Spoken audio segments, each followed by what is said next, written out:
Greetings, ladies and gentlemen, we are back! PSGL Thursday nights have never been better, folks. We are here at Bahrain, amazing. The 3.823 paddock circuit here at Bahrain. We are here at Sakhir, Jack. It's great to be back.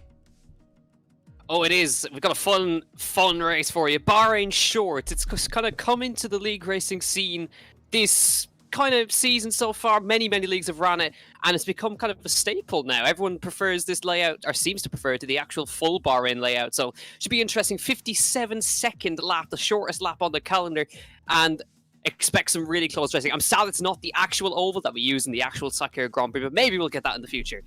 Jack, honestly, this is probably the layout it should have been. I mean, I'm having a look at this, and I have to say, the live chat is buzzing. They cannot wait for this one. PSGL back on a Thursday night. There's no better place to be, folks. You are here at, I'd say, this is it. This is the precipice of brilliance here today. We have got a huge title battle going on right now. Yana Watney are currently at the top, but only by the finest of margins, Jack. 1 point the difference. Unreal. Yeah, it is super close. Ayano is on 84, Barry Burman on 83, and then just a couple more points back, Alvaro Caraton on 78 points. So it is super close. Philip Preshner is still in there on 67, Josh Idowu on 65, and Danny Moreno now firmly a title contender, just 20 points behind the leader. It's quite a large one in this point system, but he can very much claw that back. But there's plenty of lost points he would have wanted there. So Yana Watney and Barry Burman now tied on 3 victories apiece, 6 podiums apiece. So they are tied up now. But as for who's going to win this, I don't know. But we've made our predictions on the left-hand side of your screen as you're watching at home, and the right-hand side where George is. Yes, absolutely. If you have a look at my screen, obviously it's over this side. If you guys haven't noticed, if Jack just told you. I've gone for Barry Burman, Jack. You've gone for Alvaro Caraton. Danny Moreno is Big C's choice. And Manuelos, or Maku, as people know him as, has gone for Yana Watney. Now, reason for my selection, Barry Burman. I really do feel this, man. I think he's going to do it. I think this is it. This is Barry's chance. He's a sprint specialist. We've seen him in previous races this season. Of course, Austria, I would say, is almost a reputable circuit. It's very much a shorter circuit. I think Barry has that instant pace. Yano is known not to enjoy this track. Very few do. It's very much, I suppose, a specialist delicacy, I suppose, on the menu of circuits we have in PSGL. I think this is going to suit Barry more. But you yourself, you've gone for Alvaro Caraton. Give us your reasoning behind that one. Yeah, I have one reason why, of course. Alvaro didn't have a good race last time out for his standards. And last time he won, he came off a really bad result and got a win. So I'm going to think he's going to want to make sure he betters himself in this next race. I think he's maybe going to get it on penalties, but I think he's got the pace to get it on track, but it will be super close. Yeah, well, I'll tell you what, we're soon going to find out, folks. We're heading into Q1 now very, very shortly. Just want to say, obviously, the live chat is buzzing right now, and I'm having a look, and Vakefield has kindly donated £2 because it's Louis Dupont's birthday. The GOAT, Kryptonite, as he puts it. Kryptonite, happy birthday to you, sir. Let's see the happy birthdays in the live chat, folks, for Louis Dupont, the man himself. And just seeing some other comments here. Geo, jam into the V12 engine sounds. Unfortunately, we don't have those engine sounds, or the V10, should I say, on the track these days. But certainly the V12s, yeah, you know, I don't mind a V12 jam now and again. But I have to say, big happy birthday to Louis Dupont, of course. But everyone, keep spamming the chat. We want to hear from you, obviously. We want to hear your tips.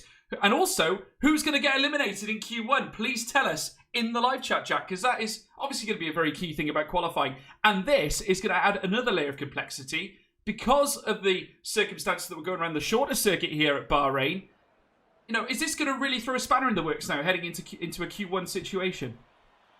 I think so, because the margin is going to be so small because of how short the lap is. We're looking at a pole time of a low 57. That's not a 1 minute 57. That's a 57 seconds of a lap. It is so tight around here. I also think track position is going to be key or finding space to do a lap, because the lap's so short, it's going to be hard to actually find some space to get a hot lap in, because you could catch up to lap traffic. So it is going to be a very important session right now. I think it's going to be important to get out early, get a banker lap in, so you know that you're secure in that top 16. I think, yeah, absolutely. You are absolutely spot on, Jack. It's so key. And the slightest, thinnest of margins, the errors everything counts around this track, and certainly given the circumstances of what we're about to see in qualifying. I've just received word as well that we've been lied to, Jack. It's not Lewis Dupont's birthday, so Vatefield has quite rightly been, had his messages deleted, and he's been timed out by the PSGL YouTube channel. So that's what you get, see? That's what you get for lying to the commentators. But there we go. If it is your birthday, Lewis Dupont, happy birthday, my friend. But we're about to go out now into the sands of Bahrain. We're looking forward to it. The cars are leaving the garage, Jack. I can't wait for this one. What are your thoughts heading into it? Obviously, looking at it on paper, we've got a very fascinating title battle, but even more fascinating, the battle going on in the midfield, because there's a lot of quality drivers in the mix here. There really is, yeah. You go down past the top 5. You've got top 6 side. You've got Nicholas Mateo. He's in there on 40. He's kind of an outlier. Then you've got Donoso, of course, who's not racing here. We have Lewis Welch, Dylan Warren, Leveche, Vallejo. They're really close on points. So it is going to be interesting to see how many points these guys are going to gain on each other, because there's a huge battle going on in the midfield there as well. Now, of course, for this session, you're just aiming that you're in the top 15. But getting into the top 15 here is not easy at all. It is a super hard fight to get into Q2, especially on this short a layout. And I've seen, obviously, Jarno practicing away with Danny just before the stream. I think he did try a run on the medium tyres. Now, I don't expect to see the mediums out, but it looks like the mediums have a huge deficit, half a second to 0.6 of a second around a lap around here. That's a lot when it's a 57-second lap. It is, absolutely. And I have to say, if you have a look at this circuit, obviously still the standard DRS section, heading in between turns 5 and 6. Obviously not those numbers heading onto the actual circuit. That, of course, is turn 10 and 11. But here it's turn 5 and 6. But you still have those same straights, obviously heading down the home straight through the paddock. That, of course, being turns 10 to turn 1. You'll have DRS there, as well as we're now watching Caraton make his way down, of course, on intermediate tyres. A very common feature that we see in the initial stages of qualifying, as Caraton nails 2 purple sectors, as he's now out and about, heading down the straight now to post that initial time. DRS open up for the Williams, a 105.613. Obviously not representative given the tyre compounds of choice, but still, nevertheless, great to see the cars out on track. Now, we need to speak about turn 4, Jack, because of course, in usual set of circumstances, you'll have a bit of a straight to go down, heading through towards turn 5. But nowadays, you have to cut back on this occasion. It's a bit of a different corner. It's more of a hairpin, pretty much. So, naturally, that throws a lot of drivers off. I mean, we've seen a lot in open lobbies where loads of people miss that exit. They're so used to the casual Bahrain circuit, the standard Bahrain circuit, should I say. But we are here in the paddock circuit. Now, obviously, not many drivers do practice this very much. Is that going to leave an opportunity for overtakes? Certainly given that DRS is just after that corner.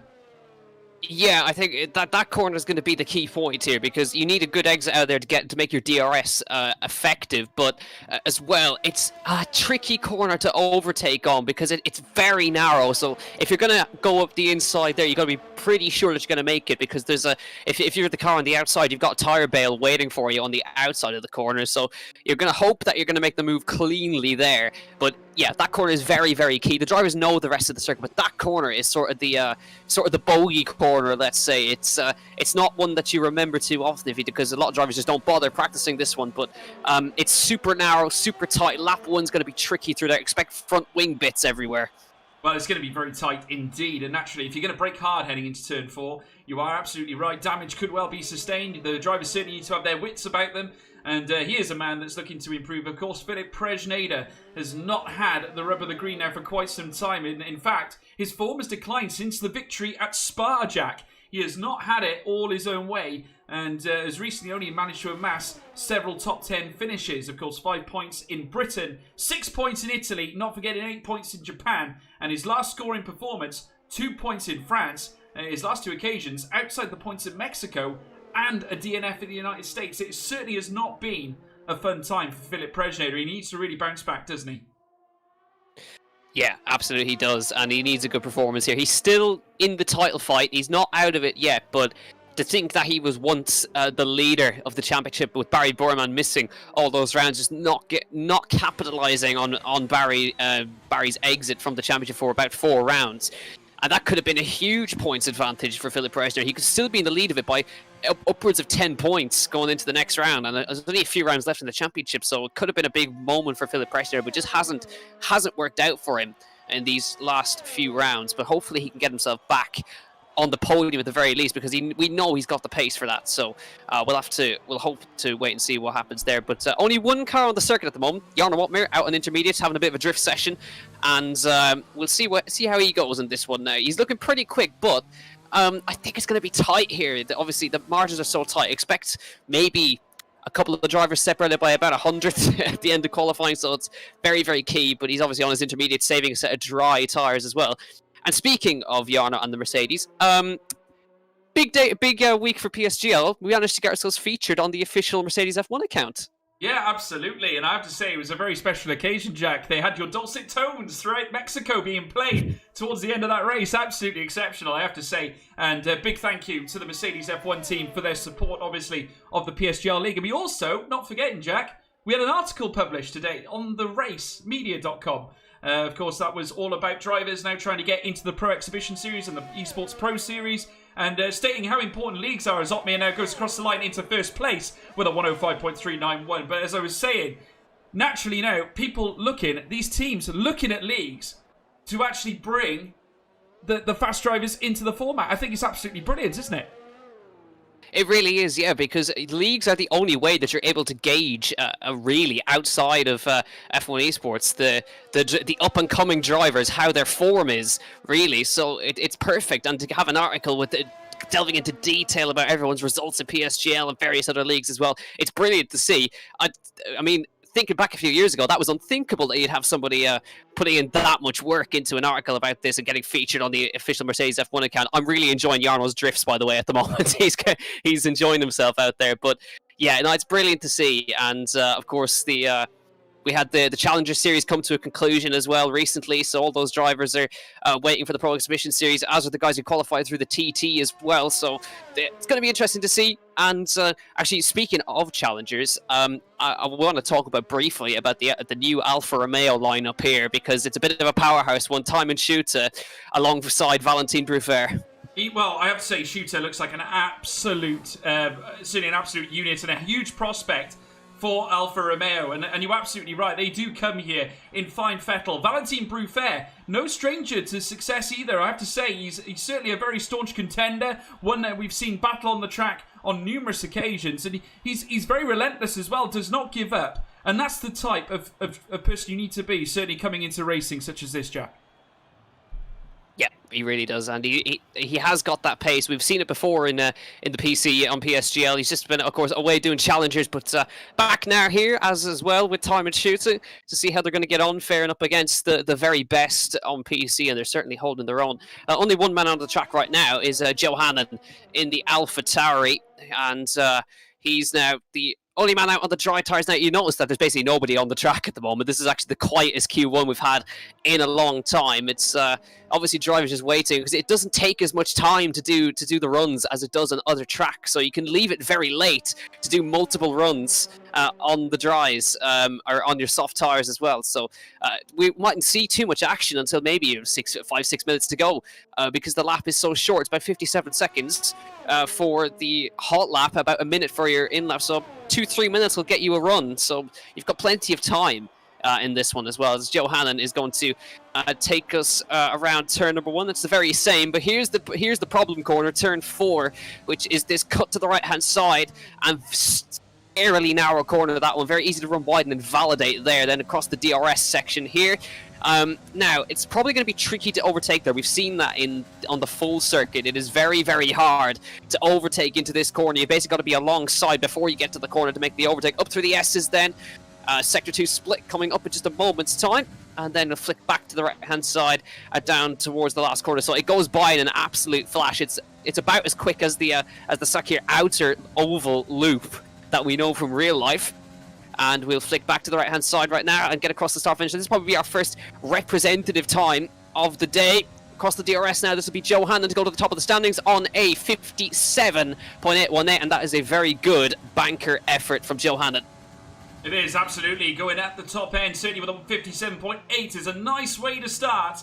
And I'm sure we'll see some more incredible lap times as we make our way through quali as well. Very exciting to be commencing this race now. We've only got a mere 7.5 minutes remaining, folks, so it really is getting into nip and tuck time. A lot of the drivers now out and about on track, including that Valentin Bruffair, Timon Shooter, of course, as well. Dylan Warren as well out on track. Jarno Otmir as well. Plenty of names here out on this circuit. And I have to say, as we now watch Timon Shooter making his way down towards turn 1, Andreas Dormeyer goes just under a tenth of a second in behind into P2. Daro Yamulo as well crossing the line into P3. Still Joe Hannon unable to be topped at this moment in time, but still early doors as we now witness Timon Shooter making his way around turn 4. Down the stretch, activates the DRS as well, and not far behind him either. Jarno Otmir also trying to plough his way through, but as we we'll certainly look through this contingent of cars. Timon Shooter currently +8. Currently on the timing tower. He's making his way through the circuit as we speak, heading round the next right-hander.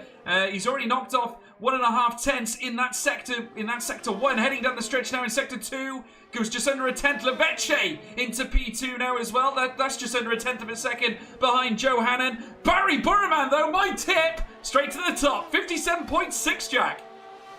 Bruffair not too far behind, a 57.7. Timon Shooter also a 57.7. So the Alfa Romeo is looking very, very good. I was watching those sector times. Barry, he could have gone quicker. He actually made a mistake in the last corner, so there's more time in there for that McLaren, but that's enough, or should be enough, to get him safely through into Q2. Jarno Otmir on his way down towards the last corner right now. This should be a safe lap from him to get him into Q2. Round the last corner he comes, but it should be easily through for the Dutchman. Opens the DRS, heads towards the line. It is going to be a 57, also 0.738. He slots to third, and between Bruffair and Timon Shooter. So that is incredible, because that's basically what it's going to be for this race. How close is that? We also just point out as well, Flores Veres, he has a penalty carried over from last week as well.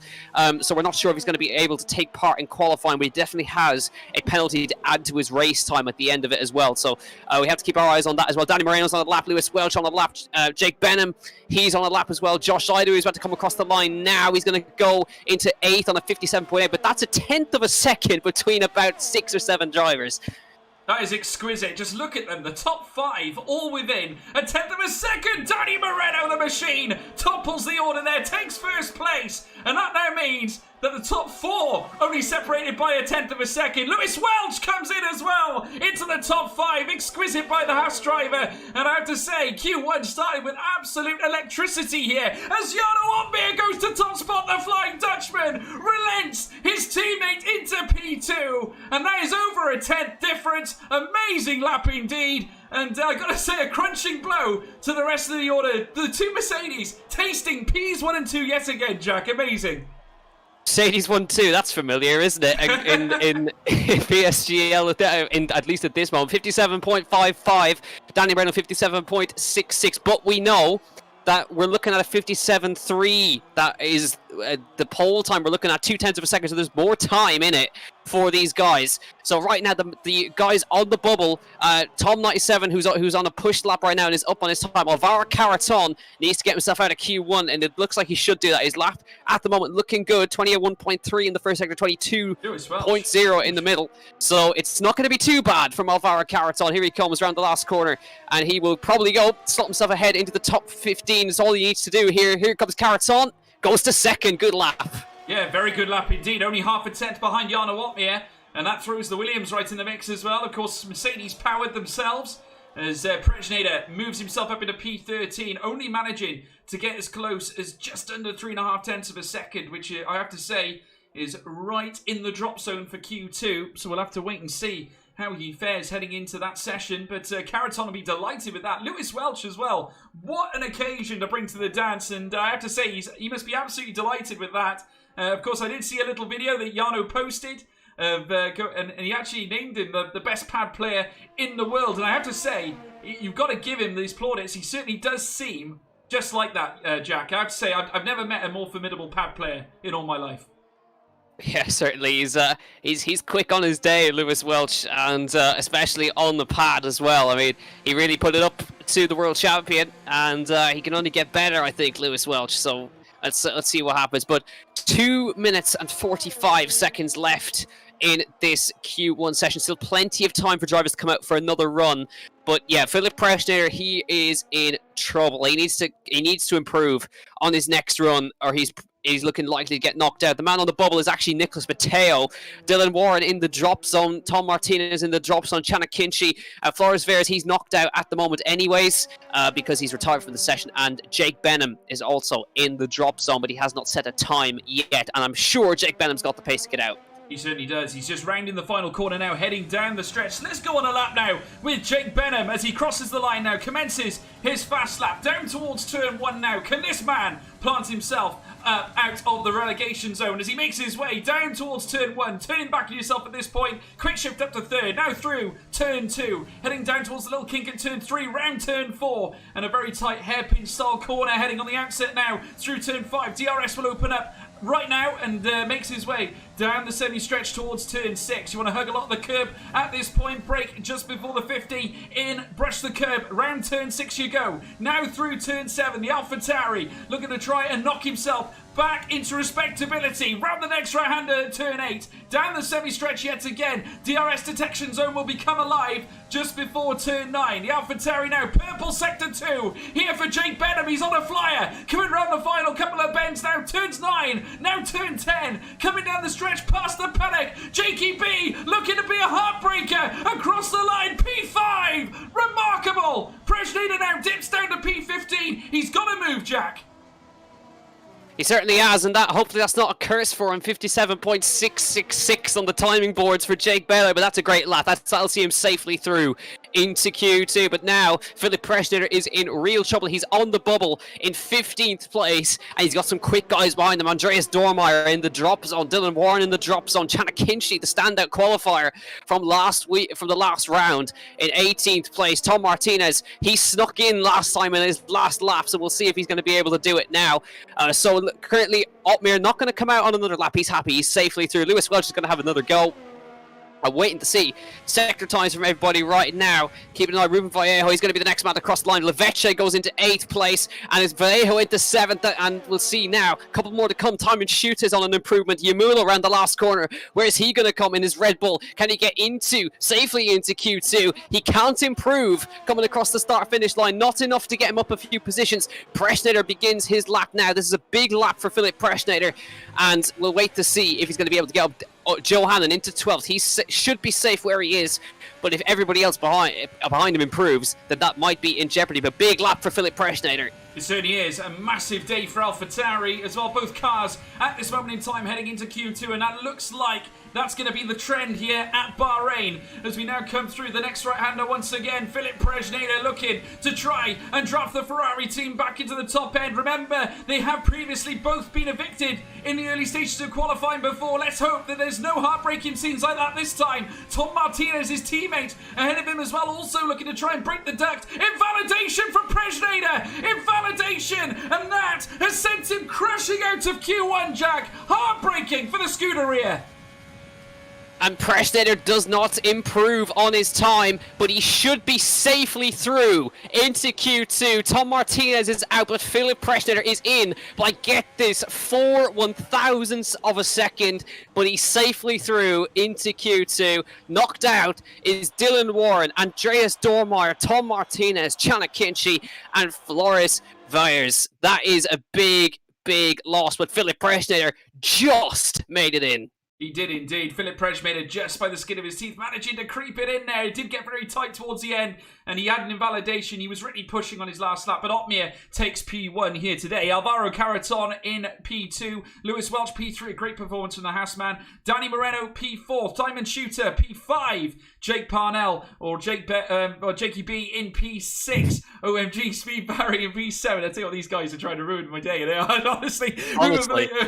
P8. Valentin Bruffer, P9. Domenico Leveche, P10. Nicholas Mateo, P11. IW, P12. OMG, it's Joe, P13. Dario Yamulo, P14. Prejnader just scraping in P15. Warren, Andy, Tom, Chana Kinchi, and Viers all out in Q1. Amazing scenes. Ferrari now one-legged, but crucially enough, a great performance from AlphaTauri, Jack. Yeah, they performed well, Jake Benham and Johanan, getting both cars into Q2. But this is a reversal of what happened 2 weeks ago with Ferrari. Last time it was Tom Martinez knocking Prejnader out, but now Prejnader does the opposite, and he gets into Q2. So a good performance from Philip, but he only just made it in. So whether he's going to make it into Q3 or not is going to be pretty tight. But it looks pretty good for Mercedes at the moment. But Caraton, he's looking pretty good. He has the most poles of anyone in this series so far. And he always pulls a lap out of the bag at the very last moment. So we'll wait to see what happens. But it's looking very tight. I mean, there was about 2-3 tenths covering the entire field right there. So I expect it to be even closer now. That's not a hint of bias I'm detecting there, is there, Jack? For your tip by any chance? Well, of course. I mean, of course I'm going to be biased towards my pick. Supporting Alvaro all the way. I'm sure Mark is going to be supporting Yarno and all the picks at home. We do this every week. We actually have there's a little unofficial championship going on, isn't there? Going on between everybody. It's a little bit competitive. I think, what is it, 1-1 between you and Connor, George, at the moment? Me and Connor are currently leading the championship right now. Mia did it for me last week, or the week before. He got it the week before that. So we're both level currently in the championship. But hey-ho, things can change. It's still the early days. It's going to be interesting. I mean, I'm not sure who's going to get this one. But naturally, I'm looking to get one over the big boss, Big C. I tell you what, he cannot be level with me in this championship. You know, I'm relying on my tip, Barry, to do the business for me here today. So, you know, make sure you show your support for Barry in the comment section, folks. You know, it only goes one way. Trust me. But we're just about to head out onto qualifying once again, folks. The Haas now out on track. This, of course, being Lewis Welch, Jack. And looking to follow up from a phenomenal display in Q1. Can he follow it up this time, though, in Q2? We'll have to wait and see, because it's going to be very, very close across this field for Q2. Making it into Q3 is a hell of an achievement here, because the gaps are going to be so small. I mean, the gap of making it in or out in Q1 was 4 1,000ths of a second between Dylan Warren and Philip Preschnader. So it's that close, and it could just be that. It could be even less than that, making it in to Q3. But of course, remember, it's all about tyre strategy here. I haven't seen anybody go out on medium tyres. The deficit is just too large between the mediums and the softs around a lap this short that I don't think it probably maybe or may not be worth it for some drivers to give it a go. But I can't see anybody trying it, because the gap is very, very large. 58.6 is the banker lap from Jake Benham. We know it was a 57 to make it into Q2, so I expect some more pace. But we could be in for a quiet start to Q2, because we know the track is so short, you don't need that much time. No, not at all, as Leveche goes half a second quicker. Vallejo into P3, so still Benham holding on to the front row at least, but Leveche with a very good lap indeed, a 58.1 to set the trend. Red Bull going 1-2 at the top end to get things going. Christian Horner would be delighted with that one. Dario Yamulo currently hitting the top end. Lewis Welch comes across the line, just under half a second behind Dario Yamulo. So Red Bull looking very good at this moment in time. Joe Hannon there as well. Philip Preschnader up into P5 in the mix for the Scuderia Ferrari team. Caraton is also in the mix as well, and very shortly making his way around. Here comes Ruben Vallejo. He's on P6. And also there's Caraton, who's gone purple in Sector 1, Jack. Your pick is on fire. Certainly is. It has been known in the past that whoever my prediction is gets cursed. So I apologize in advance, Alvaro Caraton, if things go wrong. But he's looking pretty good in qualifying at this early stage, around the last corner. This should be his banker time anyway. Doesn't need to push on too early on these tyres. Up as the DRS heads towards the line, and it'll be a 57.8 for his banker time, and that is a decent effort from Alvaro Caraton. We'll expect the times to get quicker very fast in this second qualifying, and some drivers may not bother with that first run compared to others. They're going to wait and just go for maybe 1 or 2 runs rather than 3 runs in some cases. But drivers coming in and out at different points, but we've got 10.5 minutes to go. Basically, everyone's going to be heading back to pit lane right now, but the only man I think who's got the track to himself, Caraton's on an in-lap. Barry Bourmand is on his lap now. He is indeed. I got a feeling, because my screen's showing up invalidation, Jack. Have we got that confirmation on your screen at all? I think so. I think he might have cut the corner in turn 1, I would guess, for Barry Bourmand. So that's not ideal for him. Yeah, I can confirm he just invalidated his time, so it may be the quickest, but it won't be valid, unfortunately, for him. But I think he'll still put the lap in just to see where the pace is. So we'll keep an eye on whether he's going to cross that start-finish line to see if he's going to see where he's going to be relative to everybody else. Again, he seems to struggle with that last corner right there, getting the power down out of there, going wide. It is a 57.6. That would have been fastest, but it is invalid. It is indeed. He's now heading down towards turn 1, and so hitting P1 form. Now you have to wonder whether he's actually going to box now, or if he is going to nail down another lap. Let's watch him head through turns 2 and 3. Now turn 4, and heading through this section. Now he wants to power out. Again, running slightly wide over the white line, but he's okay for now. DRS now opens up for the McLaren, and I believe that he is going on a slowdown lap. He's green in sector 1. Obviously, just lessening the power on the car. He cuts the chicane, or cuts the bend, heading around turn 6. So he will no doubt be boxing, and we can already see that Jake Benham is out on track of the AlphaTauri. Actually had a spin there by the looks of it, Jack. I'm not sure if he had a spin, but I think what he was doing is doing the neutral rev it to high hell to burn some fuel off. Is what he was doing in turn 1 there. There's nobody behind him, so he was safely there. But yeah, I think we've got 1, 2, 3, 4 drivers looking to try it on the medium tyre, see where they end up, and we'll see what the deficit is going to be like. Valentin Bruffair, he's in the Alfa Romeo. He's going to go out on the medium tyres. We'll get to see what the pace disadvantage is going on this time. Maybe one driver might be able to sneak in, but it could be very, very close. The last time we had somebody sneak in on an alternate set of tyres was, of course, a Donoso at Circuit of the Americas, and it worked out very nicely for him off the start, because he was able to qualify it then on the soft tyres and get himself further up to start on the alternate strategy. So we'll see Valentin Bruffair coming through the long right-hander into Sector 2. Sector 2 split coming up just after this corner here. Just a bit of understeer through there, trying to sort that out on the way through, and that'll be invalid. Yeah, you could tell the understeer hit him, ran off the circuit, and that was an immediate invalidation. Yeah, they're really pushing, aren't they, Jack? But it's so difficult, certainly around Bahrain. Very treacherous. And, despite it not being, well, very rarely, we never see wet weather here, of course, but the sandy circuit, just so easy to lose traction. When you're throwing the car around, it can be so easy to get it wrong. And naturally, that's exactly what Valentin Bruffair was up against at that point in time. Now, we can now see Jake Benham back again. Green in Sector 1 is only 0.3 of a second down in, well, actually half a second down in Sector 2, but he is green nevertheless, so he's improving on his time. Now coming down this next stretch. As he comes up across the line, what's he going to set? It's in fact going to be a P3 time of a 58. A 58 and a half, I believe. So he's now half a second, or just outside it, away from Alvaro Caraton. So where it was decorated in blue in the top 3, it has now got a white speck in between the AlphaTauri now in P3. Second row of the grid for Jake Benham. He'll be delighted with that. But now still, we've got plenty of drivers on the track, including Joe Hannon, and of course, Simon Shooter, who's just popped into P5 there, Jack. Yep, time to shoot to 58.607. All the soft tyres now more and more are actually trying out the mediums, so it seems like we're definitely going to have at least one make it in on those. There's Ruben Vallejo goes to the fastest time, 57.75 for the Spaniard in the race in the racing point, looking really good right now. There's a much better qualifying from Vallejo today. Dylan Moore knocked out, but that's the first time we haven't seen both of them go out in Q1 in a little while. So Vallejo doing a nice job. Joe Hannon coming to the last corner now. He's on his medium compound run. Let's see where he comes in relative to Jake Benham, up towards the DRS right now. Looking decent from him. Comes across the line. 58.565, 0.2 down.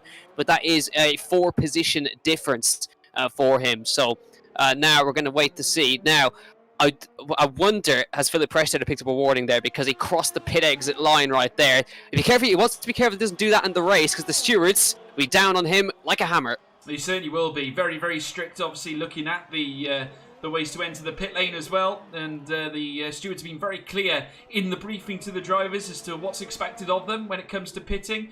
Simon Shooter moving up to P8 as well. And it's amazing if you look at it, Jack, the top 10 all within 0.9 of a second, and it just goes to show, especially with the hard tyres, the medium tyres being donned by all these drivers, and yet still we're getting these incredible thin hairline gaps as well, as we're now witnessing many more drivers on the track looking to improve. One of them, Lewis Welch as well, heading down towards the final corner. Will he be parking his car at the top end as well as they round the final corners, heading down the stretch now? He just avoids, I think that was an AlphaTauri going off, it certainly was. And as he does so cross the line, Lewis Welch up to P4.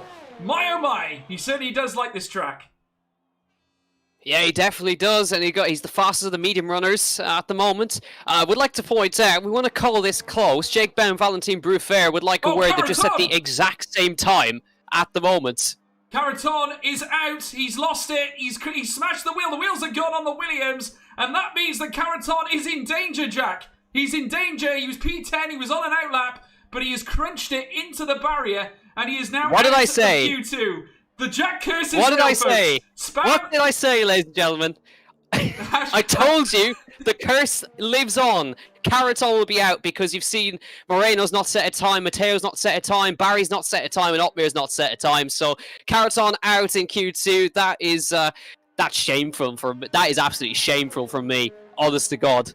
Jack, you're playing with people's lives here, my friend. Playing with people's championships. It's not right. It's not right, I tell you.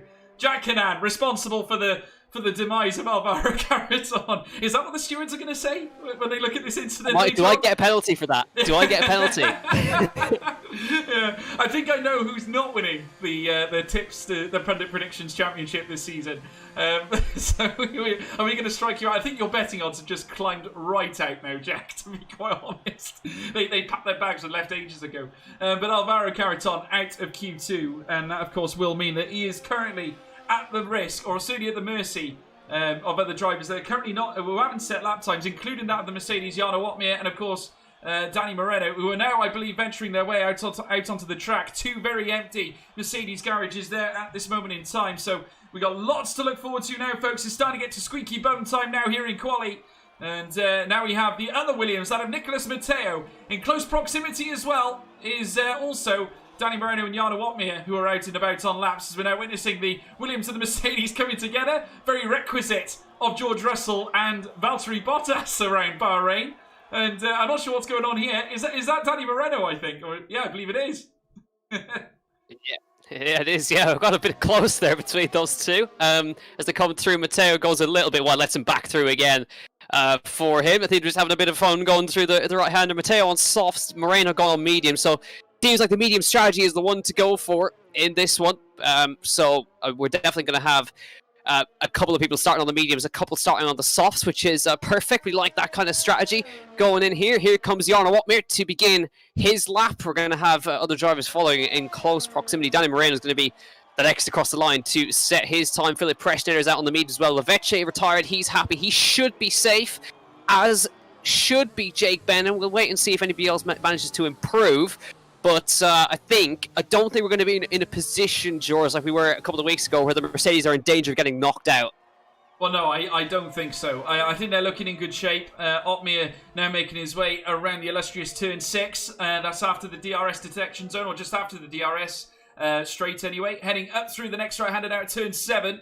And now heading towards turn 8. The black arrow, certainly. The Mercedes looking to once again touch P1 glory yet again. And heading down towards the next right-hander at turn 9, the Mercedes. I have to say, Jarno Otmir currently topping the championship. This will be a trend that he wants to see continuing as he now heads out of turn 10. DRS opens up here for the Mercedes, crosses the line, and that's P3, and smoothly does it. And that does, in fact, it shoves Preschner right out of the form book. He is down in P12. Hannon is there in P11 as well. And we've got news, Jack. Moreno's not in. 58.6, he's got to go again. That's not ideal for Danny Moreno. He hasn't put that lap together at all. So I wonder, is Moreno trying for P11 here? Well, he could well do. He's coming around turn 4 now, heading into turn 5. DRS will open up again. He's got no choice, Jack. He's got to go for it. He's green in sector 1. And naturally, this means he's going to have to don a little bit of extra use on those medium tyres heading into the race. How crucial that will be, we'll have to wait and see. Barry Burman up into P3. He goes just under half a second quicker, or slower, should I say, than Ruben Vallejo. Vallejo with a monstrous time here in Q2 earlier on, of course. Moreno, though, coming down the stretch. This is very vital to both Mercedes figuring in Q3 as they make their way down now towards the final corner. Seconds remain here in Q2. Here comes the black arrow, the Mercedes, the Spaniard, the machine. Danny Moreno coming across the line. Is it going to be P5? It is. Both Otmir and Moreno through to Q3, and yet Joe Hannon still remains. He is on an outlap, Jack. He certainly is, and at the moment, Caraton is technically still in P10. Look at this, nobody else has managed to improve behind him yet. Here comes Yamulo, does he get in? The answer is yes, up to P3 he goes. Johanan is beginning his lap right now, but Vallejo currently quickest. Levecha, Yamulo, Burman, Otmir, Moreno, Lewis Welch, Philip Preschneider is in to Q3 at the moment. If nobody else manages to improve, let's see what happens here. We're waiting for Johanan to come through. I'm imagining the timing tower on my end is completely screwed up because Caraton can't be in this one. He'll be starting from 15th on the grid today. Johanan coming through now. He needs to get himself out of Q2 into Q3. Round the right-hander he comes. It's his last opportunity now. Let's see if he's pushing on. And this one, a little bit of oversteer on the way through the right-hander. Down towards the last corner he comes now. He's up by 300 on his best time. That wouldn't be enough to get him in, but it'll get him at least one position up on the grid. Round the last corner they come, down towards the start-finish line. And he will go into P13. Not enough for Johanan to get in, but we have a new name at the quickest times. It's Ruben Vallejo. Yeah, he's going to be delighted with that, Jack. A phenomenal, certainly a phenomenal performance. There's Dario Yamulo getting into P3. Barry Burman as well into P4. And, of course, the two Mercedes getting in at the death as well. Incredible stuff. Indeed. We're going to have to wait and see what things are going to look like heading into the end of the session. Obviously, it's been absolutely exquisite. We're going to have a look at the results, obviously, and get confirmation as to where people finished, of course. I mean, on that basis, Jack, I mean, we'll have to wait and see after that crash what happens to Caraton. But obviously not ideal to have a crash. I'm getting word that it is a wheel issue in accordance to what we've been hearing, certainly from his stream. So I have to wait and see what's going to happen with Alvaro Caraton. But instantly, amazing to see Ruben Vallejo at the top end as well. We haven't seen much of him, but he's made a huge statement here in Q2. He's on P1 with the only man to actually break into the 57s, though it was on soft tyres. He takes P1. P2 for Domenico Leveche. Yamulo in P3. You've got Speed Barry, P4 Barry Burman, of course. P5 Jarno Otmir. Danny Moreno, P6. Lewis Welch, P7. Philip Preschneider in P8. Jake Benham in P9. Alvaro Caraton, P10. But according to this, out of qualifying, Valentin Brufer in P11, Josh Ido in P12, Johanan P13, Thyman Shooter P14, and Nicholas Mateo P15. How do you make that, Jack? That is an incredible situation. Certainly given the fact now, you're looking at the timing tower, there's only going to be 9 cars featuring in Q3. Yeah, so technically Caraton did make it in, but he crashed, so he won't be able to compete in Q3 because in that timing, he would have been second. But, of course, now he's crashed out. It'll be a P10 start for Alvaro Caraton. But for him, he's only done one lap on those sort of soft tyres. So it might work to his advantage, but he will be starting in P10. But that's a start. I've never seen that before. That's something new that we see. But yeah, only 9 cars, as you can see. But something interesting to know, your picks looking pretty good, George. Barry Burman, the fastest of the medium runners. Yes, I'm getting very excited, Jack. This could mean that I topple Big C at the top of the Pundits Championship. I'm feeling good, I have to say. Barry's doing the business. I said this, I said it would happen, and here we are, folks. We are here now in Q3. This is when the drivers really do strap the rocket boots on. This is the time to fight for grid positions. Top 10, Jack, around a shotgun circuit such as the paddock circuit here at Bahrain.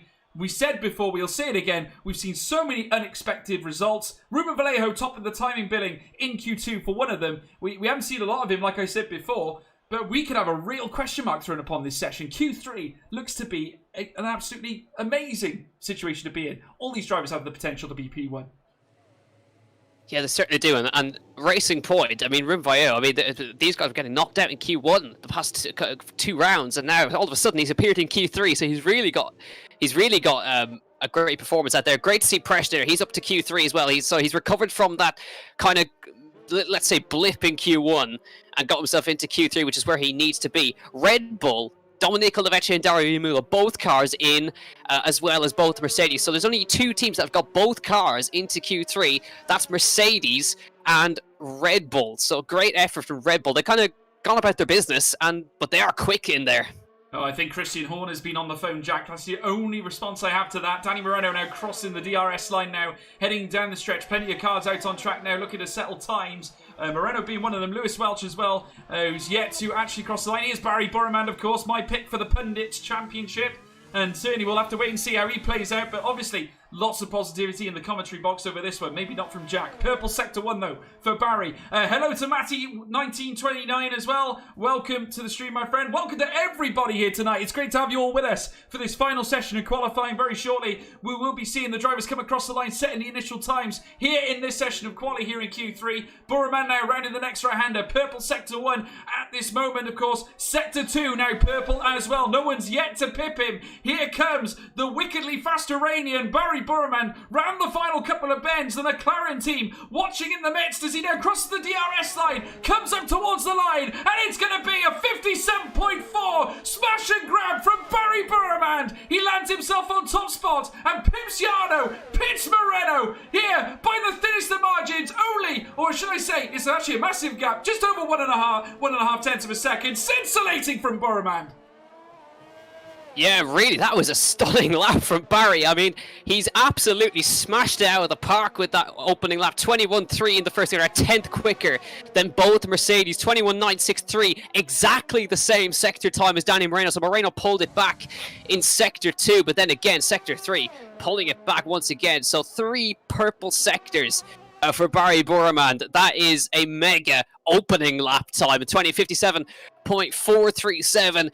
We know that these guys can push it to a 57.3, so we'll wait to see if anybody's going to be able to do that. Philip Preschneider comes across the line. He goes a 58.460. So currently it's Buraman, Moreno. Dario Yamulo slotted himself in between the Mercs at the moment. I know the Mercs have got more pace than that, a banker effort for these guys, but this could be an interesting qualifying. It certainly could be. Lewis Welch has just crossed the line as well to commence his flying lap. He locks up the right-hand tyre. The right front, should I say, heading out now at turn 5. DRS opens up here for the Haas.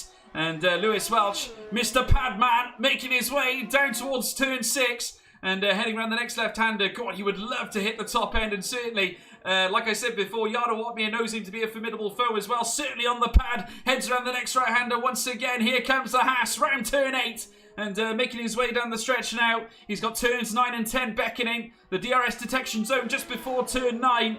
As they make their way down now, breaks in between or just into the 50, coming around the next right now, and I have to say, looking very positive. It may not be P1, but it's going to be quick. He comes across the line, P3, and he goes ahead of Dario Yamulo, just in behind Danny Moreno as well, 0.3 of a second away from Barry Buraman. Jakey B up into P6, goes ahead of Philip Preschneider, and we've still got Lavecchia out on track. Red Bull looking extremely good today, Jack.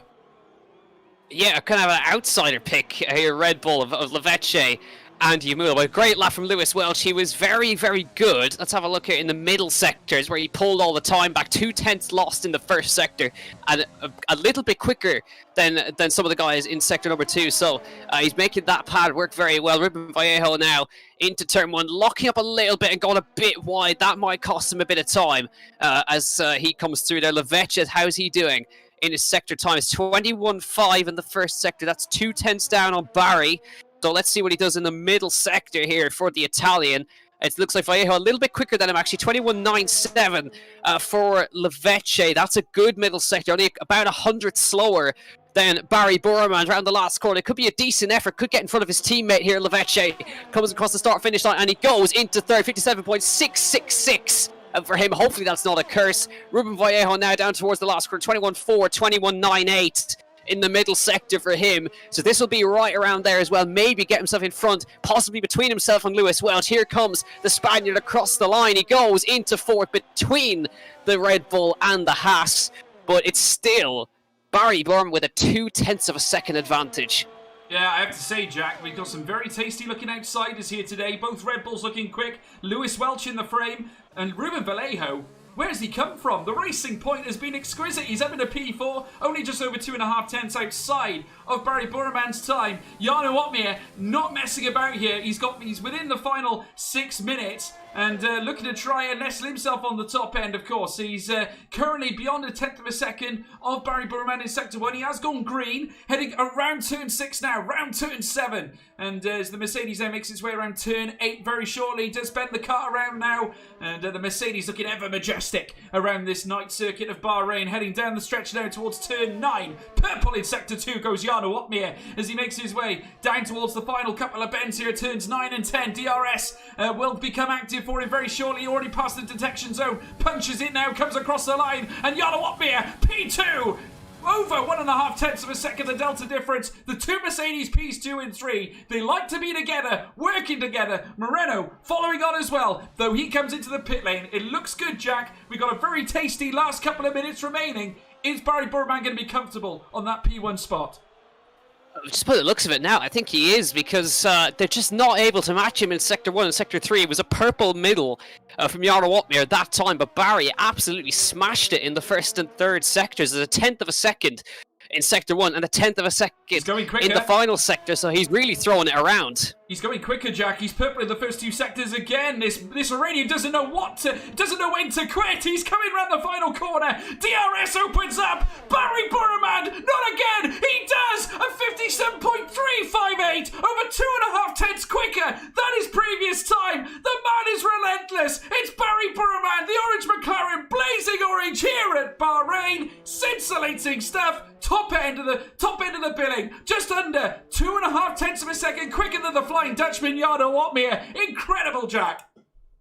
I'm going to say that's not a beatable time. That is not a beatable time for anybody unless they hook together a massive lap. But that is a more than a 10th in Sector 1, close to 100th in Sector number 2, and another 10th in the last sector. That's a hell of a lap from Barry Burman. That's right on the money. That's an absolutely perfect lap right there. 57.357. And, well, the gauntlet's been thrown down. That's going to take some beating. It certainly is. Who's got the stomach to do it? Ruben Vallejo's out in an outlap. So's Jake Benham.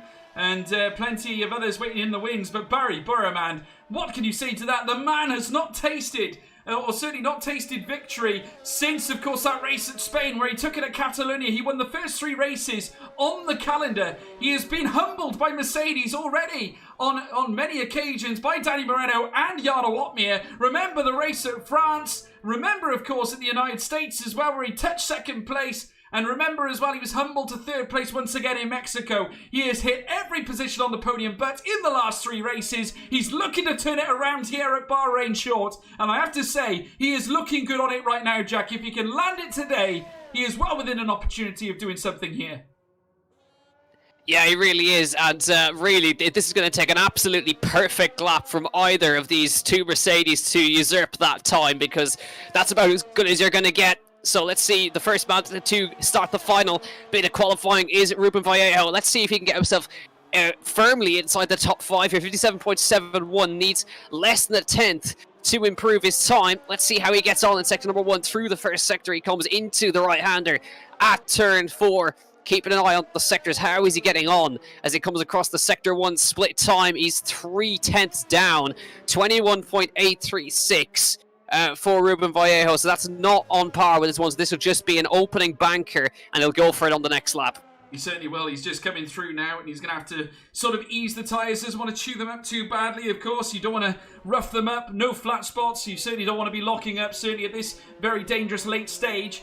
Plenty of cars out on track. Jarno Opmeer being one of them. Obviously does not want Barry Burman to have the advantage heading into this race, of course, but not forgetting, even if you're P2, you have a great opportunity heading into turn 1. So do not write them off here, folks, as now Barry Burman still currently holds on to that top billing. But of course, Opmeer is looking to change that as he now rounds, heading down the stretch, heading towards turn 6. He's green in sector 1. Look at that, Jack. Literally minimal between them. 0.026 in the first sector down on Barry Burman. It is literally by hairline fractions that Opmeer is down. The Flying Dutchman is looking to try with all he's worth to try and topple the McLaren. Barry Burman, of course, the Mercedes been in great form, and he does go purple. Purple in sector 2 for Jarno Opmeer as they come down now towards the last couple of bends here at this Bahrain short circuit. Can Opmeer do the business here? Cross the line at the top end. He's going to have to pull it together at this late stage. Is it enough? No, it's not. Over a quarter of a tenth behind that of Barry Burman. It's not enough to break him, but a great lap nonetheless. Absolutely great effort from Jarno Watmere. Jake Benham, where's he come from? P3, Lewis Welch into P4. Danny Moreno is a 10th and a half up on his time as well. How is he getting on? Green and green, and he's not far off here, Danny Moreno. Here he comes across the line, P3, 57.506. I reckon Danny can go a bit quicker than that if he hooks it together, but it's still advantage Barry Bourmand, and Jarno Watmere is out on another lap. He's green again in sector 1, exactly the same time as Barry Bourmand in sector number 1. This is getting tasty. Sector 2 for Jarno Watmere now. How is he getting on in the middle sector? It's going to be a 21.902, not as quick as his previous effort, but he's still up by 100, but that still won't be enough. He needs a mega last sector. Here comes Jarno Watmere across the start finish line. Is this enough to get pole position at Bahrain short? It's not enough. It's a improvement of a hundredth of a second, but it's still not enough to usurp that car of Barry Bourmand. Danny Moreno is also an improvement here. Green in sector 1. And it's purple sector 2 for Danny Moreno. Here he comes around the last corner. It's going to be all nothing. Lewis Welch P3 for Lewis Welch in the Haas. But could this be pole for Danny Moreno? Across the start finish line now. It's going to be second. Wow. Not quite enough for Danny Moreno to get in there. It's going to be Barry Bourmand on pole. He's improving again. Purple in the first 2 sectors. Here comes Barry Bourmand to go a 57.31. 400ths of an improvement. He smashed it again. Barry Bourmand is on pole. He's on pole, he's relentless, it's the Iranian Barry Bourmand, of course, living up to his tag. Speed Barry indeed, Speed Barry by name, Speed Barry by nature, a 57.3, takes pole position here at this Bahrain short race here today. Amazing stuff indeed. We have just seen a phenomenal, exquisite qualifying session. Barry takes P1 at 57.312. Danny Moreno, scintillating lap, beats his teammate into P2.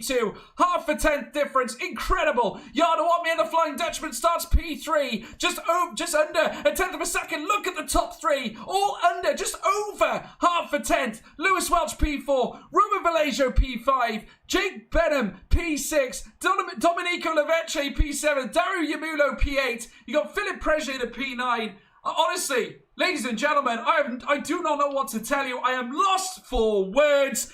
Jack, that has got to be the best qualifying performance, or the best qualifying we have seen, I would say, all season. That's qualifying session of the season, without a doubt. Yeah, it really is. That was right on the money right there. And the Mercs separated by 4 thousandths of a second. Moreno getting the better. I think you like that he got the better of Jarno at the end right there. But now, of course, they're all on the same strategy, on the medium compound tyre. So Barry Bourmand has track position, and that is absolutely crucial around here. There's not a lot of room to overtake. There's basically one area to overtake, and that's turn 1. Jack, I cannot believe... I mean, what this means, of course, I mean, put obviously, you know, race pace aside here, just looking at those quali pace, we know all about now these drivers.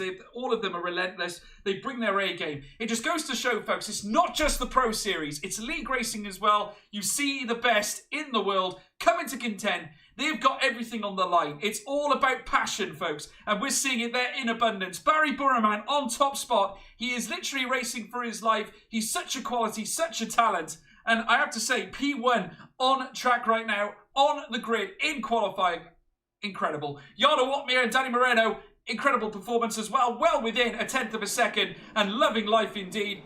Jack, I cannot predict anything at this moment in time. Just looking at those deltas, it's anybody's race, isn't it?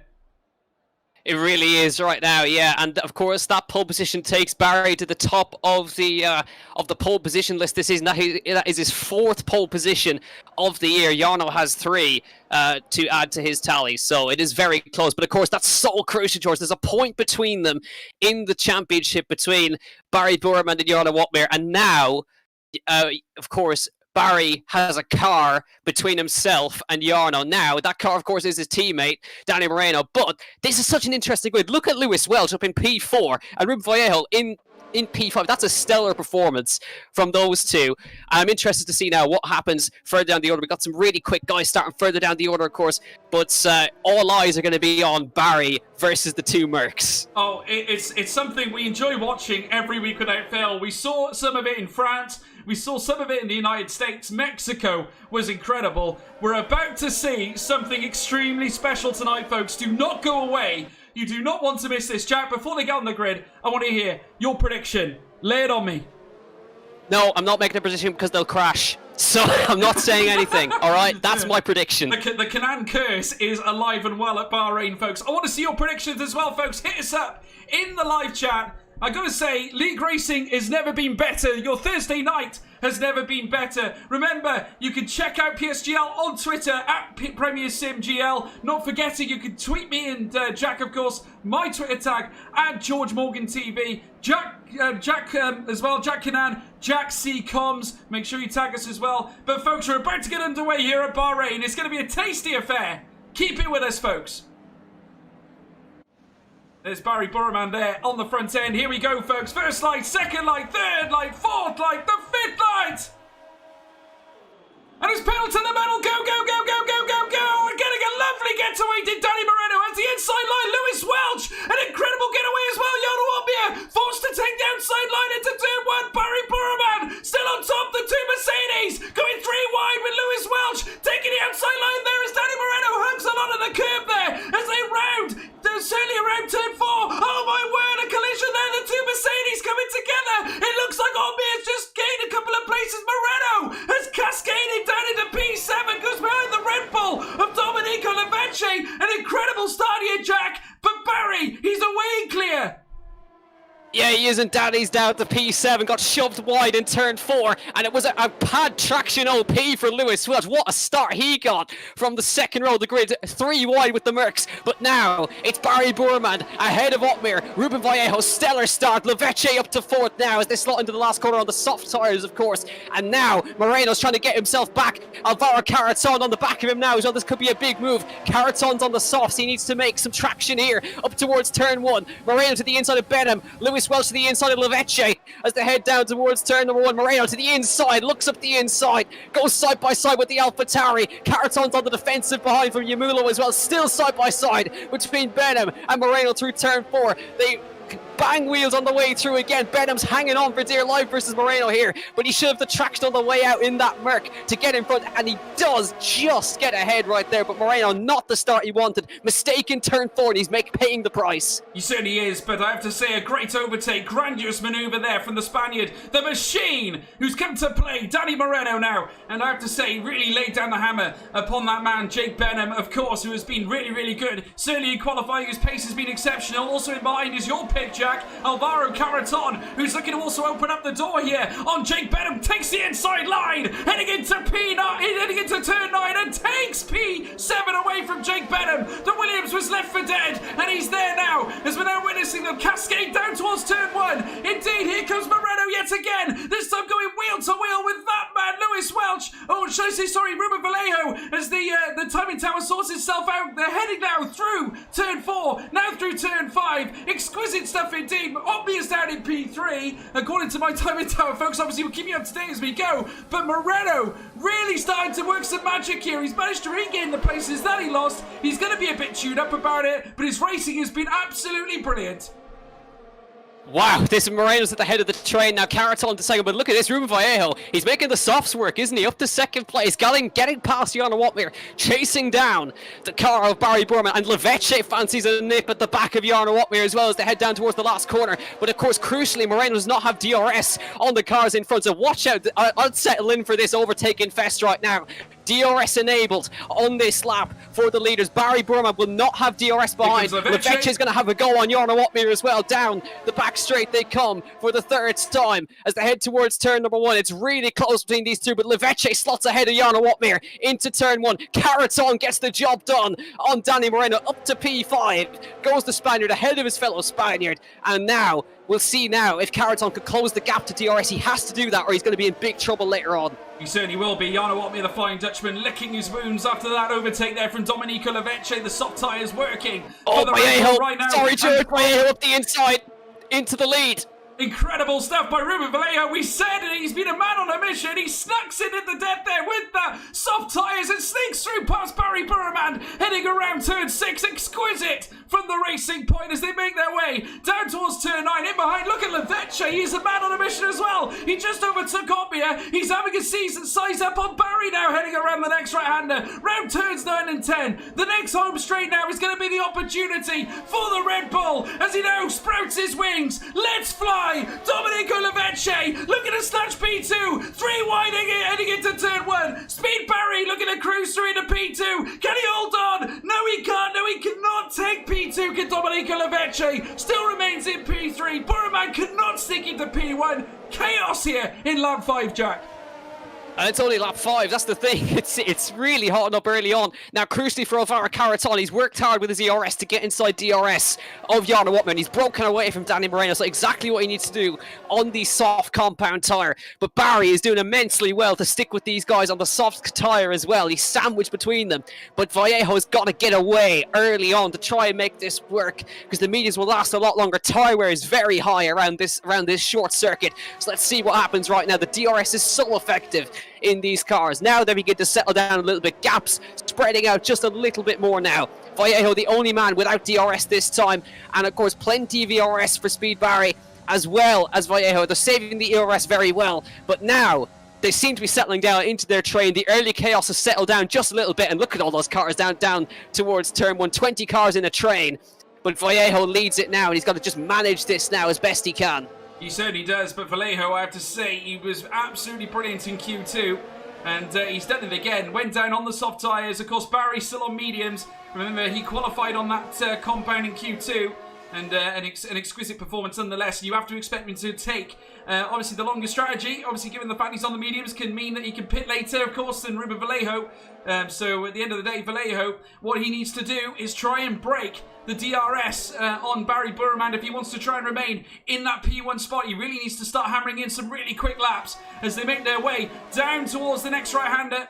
And certainly all of them cascading now through on this lap 6 of 57. Soon to start lap 7 of 57. It's been absolutely superb, I have to say. Dario Yamulo once again now looking to follow the trend of Domenico Leveche's teammate. Moreno looking to try and defend the position, but it's too much, too little, too late. Dario Yamulo with a great overtake even before the corner. A great exit speed coming out of turn 10. And I got him the move done. The Red Bulls are on fire, Jack. They certainly are. Now, of course, these softs, when they go off hard. So this will be a case of trying to make as big a gap as you can early on.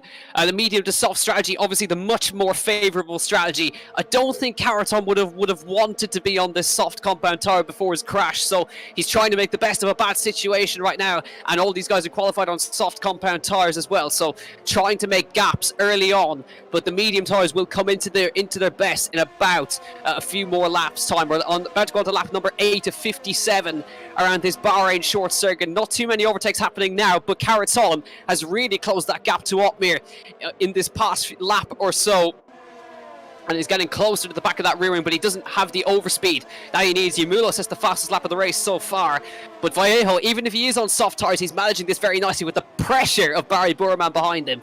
Yeah, the two Red Bulls looking quick though, Jack. The previous fastest lap was taken by Domenico Leveche. It has just been taken by Dario Yamulo, who is now going quick on those softs. But of course, Caraton now, as you quite rightly said, on the rear end of Jarno Otmir and looking to get closer and closer. Remember, like you quite rightly said as well, Jack, soft tyres, needs to start hooking it up now as soon as possible. Does not want to be stuck behind the Flying Dutchman when the tyre changes happen. So as they round the next left, through the next right now, the last stages of Sector 2, soon to be Sector 3 now. And they'll be taking the long stretch out of turn 8 down towards turn 9, where the DRS detection zone will spring on board. And they'll be able to play the DRS button out of turn 10, heading down towards turn 1. And I have to say, Barry Burman finding a little bit of extra time now. Starting to close on Ruben Vallejo very slowly but surely. And Burman is going to wait, certainly very patiently, to spring the trap as they come down now towards this straight. Here comes Domenico Leveche having another look, but he's not close enough. Just has a little bit of a nose, a little look, just to make him aware that he is, of course, there. But of course, the Racing Point of Ruben Vallejo applying that much-needed toe for Barry to stay in touch with that Racing Point, Jack. Yeah, it really does. Unfortunately, Josh Idaho boxing to put a new front wing on, so that's not gone well for Josh Idaho. He's gone to the hard compound tire, so he's going to go a long way into this race. as we now head towards lap number 10. And you can see now Ruben Vallejo at about 60% in the ERS. Barry is just managing this now. He's got about 90% in the battery.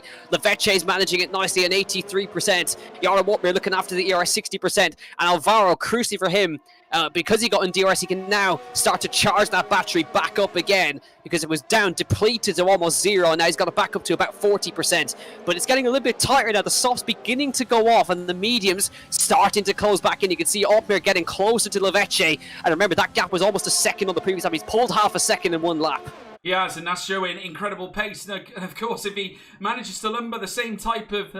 certainly the same type of delta, he is going to be very close, or certainly may overtake Domenico Leveche sooner rather than later, that's for sure. And you have to wonder whether that's something you want to apply even before the first line of pit stops occur. But as they come now down the stretch once again, heading down towards turn 6, Otmir still in P4. Still Vallejo leads though. Buraman in behind. Just under 0.3 of a second the difference. Leveche in P3 as well. Very much in tow of what Buraman is doing. A very, very much improved performance from Red Bull, who have had a very difficult start to the season. Have only scored top 10 points. They could yet get a podium at the end of this race today, with both their cars currently in the top 10. Exquisite stuff indeed, as we now witness Otmir heading down towards turn 9 and 10. And certainly the Flying Dutchman looking to once again draw a hammer blow upon the Red Bull team, certainly under the banner of Mercedes. And of course, as they do so, still softs on top.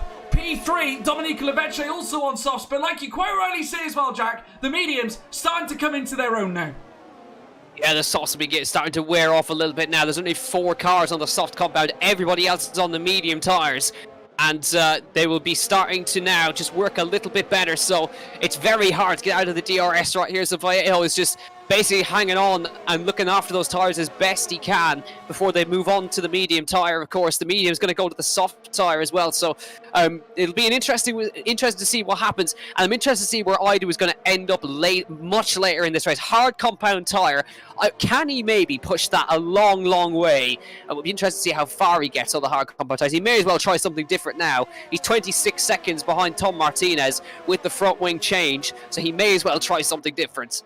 Absolutely. Here comes Yomulo, though, heading around the next right-hander. And I'd say currently 0.4 of a second the delta, but getting closer, albeit he is on the soft, but so is Caraton. As they come down now towards turn 1, in ahead as well is Jana Watmir. On the mediums as well, he's going to be springing certainly some sort of a move on Leveche very soon. You have to wonder, he's getting closer all the time. The train is starting to work for them now. And as we're now watching them, still Buraman in P2, close in check, approximately 0.6. Vallejo's trying to notch it up a gear and trying to draw out some of that delta time, but still the train exists. Looking further down, of course, Joe Hannon still trying to tag on the back of Nicholas Matteo, who's in P10. Of course, the points will certainly be a massive boost to Hannon's prospects this season. Of course, the AlphaTauri still very much in tow of a potential points finish here today. Jake Benham still in P9 as they ran the next right-hander, now heading down the stretch. Still Vallejo on top, Buraman in P2, and that delta gap beginning to spring out. Vallejo finding some increased delta, Jack. Yeah, he is, because Burma made a mistake in turn 4, which didn't help his momentum further on the race. Leveche tried to get past him, but Burma was very wise to what he was doing, so he'd managed to defend the position. But Leveche definitely closer, just coming out of the slipstream just to show himself in the mirrors. Doesn't want to be in the slipstream, doesn't want to have to go for the overtake. He's happy to sit behind where he is right now, which means he's not burning out the tyres, trying to overtake or battle with another car. So it's a quiet phase of the race at the moment before we get to the pit stops, but expect the soft runners in not too long of a time. I reckon about lap 16, 17, we're going to see these guys peel into pit lane. Absolutely, well, here comes Buraman. He's getting closer now, Jack. He's managed to bring the time delta down by approximately 0.4 of a second. So Buraman now starting to find some grip, starting to find some traction, and close up on Ruben Vallejo. And he is pushing a lock up there, heading around that right-hander at turn 8, heading down the stretch once again, down towards turn 9. Still Ruben Vallejo, the Spaniard, with an exquisite drive so far after an incredible start, notching himself up into P1. He was a man on a flyer, utilising the softs. He was quick in Q2 as they head down the stretch this time. Opportunity here for Barry Buraman as they come down the paddock straight here at Bahrain. Certainly down towards turn 1. The McLaren in the racing point. Buraman before the corner takes that P1 spot. Goes clear now of Ruben Vallejo, who's now got to deal with a very quick Domenico Leveche right on his rear wing. But Barry, exquisite, showing all the pace that he had in qualifying, Jack. Yeah, now he's going to try and get away, isn't he? He wants to use up the medium tyres and get as far away from the Mercs as he can in clean air. It'll be a tough task, but he's certainly got the pace where he's got a full charge of battery. And if he can keep in that clean air, pull a gap, all the better, because the softs will start to wear off right now. This will be his opportunity to build a bit of a lead. So it's Leveche versus Vallejo right now. Maybe Vallejo's starting to struggle a little bit now on the worn soft tyres. Leveche still looking pretty comfortable on these tyres right now, getting closer to that racing point each lap by. Around the last corner they come, lap 15 already in this race. And we'll see now if he can get the exit that he needs. He's got a full charge of battery. Is he going to go for it? I think he is. He's got the DRS. He's in overtake mode, heading towards turn 1. And we're going to have him now go for the overtake. Vallejo goes defensive. He's getting the overspeed on Barry Burman as well. That's clever from Vallejo as well. There's nowhere really that Leveche can go. Inside line again. Bit of contact between Vallejo and Speed Barry. Still side by side they go. But it's going to have to be Vallejo who keeps the position on the inside. Clever driving right there, using Barry as a roadblock. Now, with the overspeed on the way out of turn 4, inside line for turn 5 for Leveche, and the overspeed on Barry Burman as well. Can he get it stopped on the inside, side by side? Leveche gets in front this time, and he slots into second place. Great fight between the two of these, and very, very clean between the two of them. Yeah, very smart driving by Domenico Leveche up into P2. Ruben Vallejo down in P3. We did have a disconnect there as well. Josh Idawu has left the session. We're not sure if that's a retirement, but of course he's had a very uneasy start. Here comes Ruben Vallejo looking to tag back here on the Red Bull that took his P2 off him now as they head down the stretch. Now this is music to the eyes of Barry Burman now that these two are battling now amongst themselves, because this allows him to draw the delta gap and at least keep them busy while he tries to gain time upon the Red Bull of Domenico Leveche, who's looking extremely quick. And I have to say, Ruben Vallejo really, really keen to try and dispatch that Domenico Leveche as quickly as possible. He might get his chance down the next straight, Jack. Yeah, a bit wide from Leveche, but he sorts it out on the exit, so nicely done from the Italian there. That's dragging Otmir a bit closer to the back of these guys, and Barry Burman's not really getting away from them. They're battling, but the track is so short, it's hard to get away over the course of a lap. So Leveche, I think, fancies a go at the lead here, but he's not quite getting that close to Barry Burman now. Opens it out to half a second, so the gap is increasing on this lap. So Burman opening it out as he needs to. Otmir getting closer to Vallejo as well, dragging Caraton with him at the same time. So interesting stuff all the way around. And of course, we're just keeping an eye on the championship, because this will flip the championship back in favour of Barry Burman again. If it were to finish like this, it probably won't, because these guys will peel out and go on to a different compound of tyres. The strategy will mix it all up, but Barry seems to be in control at the moment, managing the ERS, managing the pace, and the soft runners now not quite able to use their softs to the best of their advantage, starting to go off now. Yeah, Dylan Warren managing to get ahead of Valentin Brufair as well. What a scalp that is for the Racing Point driver, getting himself up into P13. And here comes Vallejo, moving back over to P2. Now that looks so easy. I have to say, Domenico Leveche caught napping there, heading on the outset, what looked to be turn 5, just made a slight error, I think, and that opened the door for Vallejo to make the overtake before turn 6, before they even hit the corner. And the Racing Point now up into P2, half a second of delta behind Barry Burman, who's managed to spring the gap further now, spring it up to nearly a second. So that McLaren now, that's all the breathing room he possibly needs. He's getting closer and closer to breaking that DRS gap. Yeah, that was a mistake from Leveche, running wide in turn 4, which opened the door. He didn't even really fight, he let Vallejo through. But yeah, the gap now 0.7 of a second to the leader. So Barry's opening that gap by a 10th a lap. So he's doing everything he needs to do to maintain the lead and not get himself involved in a battle, an unnecessary battle that will cost him a lot of time. But you can see how much that mistake in the first lap has cost Moreno. He could have been still running in that maybe second or third position, and he's caught in the train behind Yamulo in front of Lewis Welch, and one mistake has cost him now sat in this train, nothing he can do about it. No, not at all. Here comes Otmir as well. We're currently running on board with him, heading around the next right-hander up towards turn 8 now. And just look at that. Look at the view we've got. We've got Dario, or certainly Domenico Leveche there in P3. Ruben Vallejo P2, and in P1 still Barry Burman, of course, now. Leveche and Vallejo, of course, going at it as they have done. Of course, Leveche coming off the back of that little error, and he locks up the tyres again, and all this is inviting the Flying Dutchman to come in and play a part in this incredible story that we've got here at the Bahrain short track as they head down the stretch again, past the paddock and the pit lane, soon to be reaching turn 1 and turn 2. And certainly, I have to say, Otmir looks like a man playing a very patient game here, Jack, playing a game of chess. It's a question of strategy here at the Bahrain short. Yeah, and he knows that that these guys will be pitting anyway, so he's not going to try for an overtake. That'll cost him time, but he can see Barry getting further and further away from him up the road. That's not what he wants to see, but he's playing the long game. We know that. He's looking after the tyres, looking after the ERS, and making sure he doesn't get himself involved in a battle that'll cost him any time. So he's playing the long game, the strategy game, and we'll wait to see when the soft runners are going to peel into pit lane. We're heading on to their 19th lap on these tyres, and a bit of blistering on it. They still look relatively okay on most of these cars. The rears tend to take the beating around here, but it looks like you can kind of see the blistering on the rears more than the fronts. On this track now, and across the start finish line they come. Vallejo with a bit of a more breathing space now over Leveche, and he's able to stay in front. Nobody going to be able to make any moves right now, so a proper DRS train behind. The only one who's not on DRS is Dylan Warren. He's under pressure now from Valentin Bruffair, who's going to slipstream past him, no problems, into P13, and trying to get after his teammate now. So there's the top 12 in a train, then there's the rest of the field in their own train. They certainly are, and I know the two alphas are together. You've got Simon Shooter, who are currently on board with that Valentin Bruffair, his teammate, just in behind him now. In fact, I say just, the gap is actually approximately 2 seconds. In behind, of course, you've got Dylan Warren, who is licking his wounds as well after coming together with Valentin Bruffair, who just got the better of him in that first sector as they now brush around turn 8. And another lock-up here from Simon Shooter, as we now watch them all pile drive their way down towards turn 9 and very soon turn 10.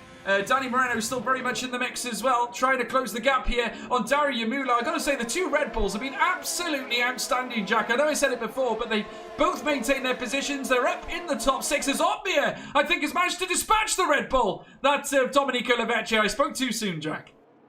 Yeah, no, he dispatched that very easily, lined that up, and straight past Leveche, not really fighting it. So Otmir is now trying to get after Barry before he breaks DRS on the cars behind. I think he's seeing that, and he's reacting to it. So he needs to get after Vallejo, get past him, and chase after Bourmand before he gets away out of the DRS. So they both have similar levels of ERS, about 80% and 90%. For Barry, so Barry has enough of the tank to use. If he sees that Otmir is getting a bit closer, he can try and open that gap out to over a second to break the DRS as the ghost of Josh Idawu gets lapped. Unfortunately, he's the only driver who's not going to finish this race so far. We haven't had anybody crash out early on in this race, just an unfortunate disconnect for Josh Idawu. But now, around the last corner, is this going to be dispatch for Jarno Otmir? I don't think so. He's not quite close enough to go for it on Vallejo, but he saw the opportunity on Leveche. He's picking them apart methodically, and that's what we normally see from Otmir. Yeah, the ghost of Josh Idawu now get in the mix with the rest of the drivers here. Of course, Alvaro Caraton dispatching it, heading around the final corners at turns 9 and 10. He has got Moreno still hot on the heels with Dario Yamulo as well. Close in behind is still very much a train of cars. And I have to say, all of these drivers showing great composure in holding on to their positions. And yet again, the DRS becomes active. Moreno looking menacing there with the DRS. Currently in behind Dario Yamulo as they come around turn 6. Yet again. And the Red Bull now with wings heading around this last stage now of Sector 2. Very soon to commence Sector 3 as they head around turn 8.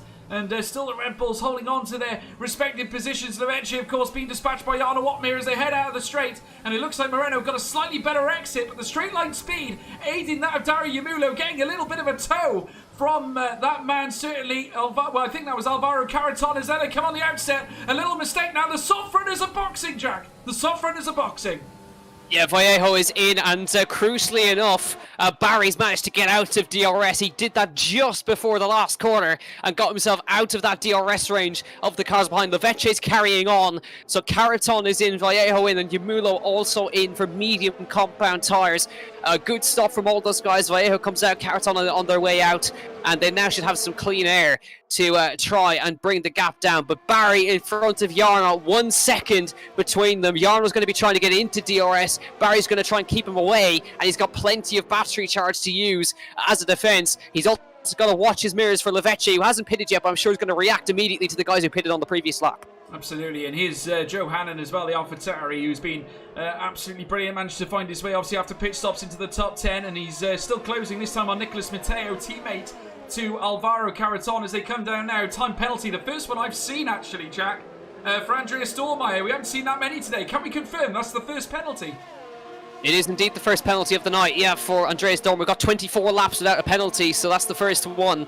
Now Leveche pits, and where is he going to come out now? It's going to be tight between himself and Ruben Vallejo because they were absolutely nose to tail earlier on. So he's going to come through the last corner now. You can see Leveche coming down the pit straight. There's Vallejo on the other side of the pit wall. And I think Vallejo should have the overspeed to get through here. They come towards turn 1 and he does get past. Can Caraton jump him as well? The answer is yes. And his teammate Yamul also gets him. The extra lap has cost him 3 places. Yeah, that is absolutely regrettable there by Domenico Leveche. His teammate Dario Yamulo, who holds the fastest lap in this race so far, goes ahead of his teammate. And crucially enough, Alvaro Caraton goes ahead as well, with Ruben Vallejo leading this contingent down the stretch towards turn 6, but still crucially Barry Burman in front and almost donning a second advantage on Jarno Opmeer. I have to say he's showing incredible pace. He's still broken that second gap. The pace on this McLaren is second to none. He's still leading these cars around, and Opmeer is still trying to let fly. Moreno there in P3 as well. Lewis Welch trying to get in the mix as well as Ruben Vallejo. Crucially a 3-second time penalty.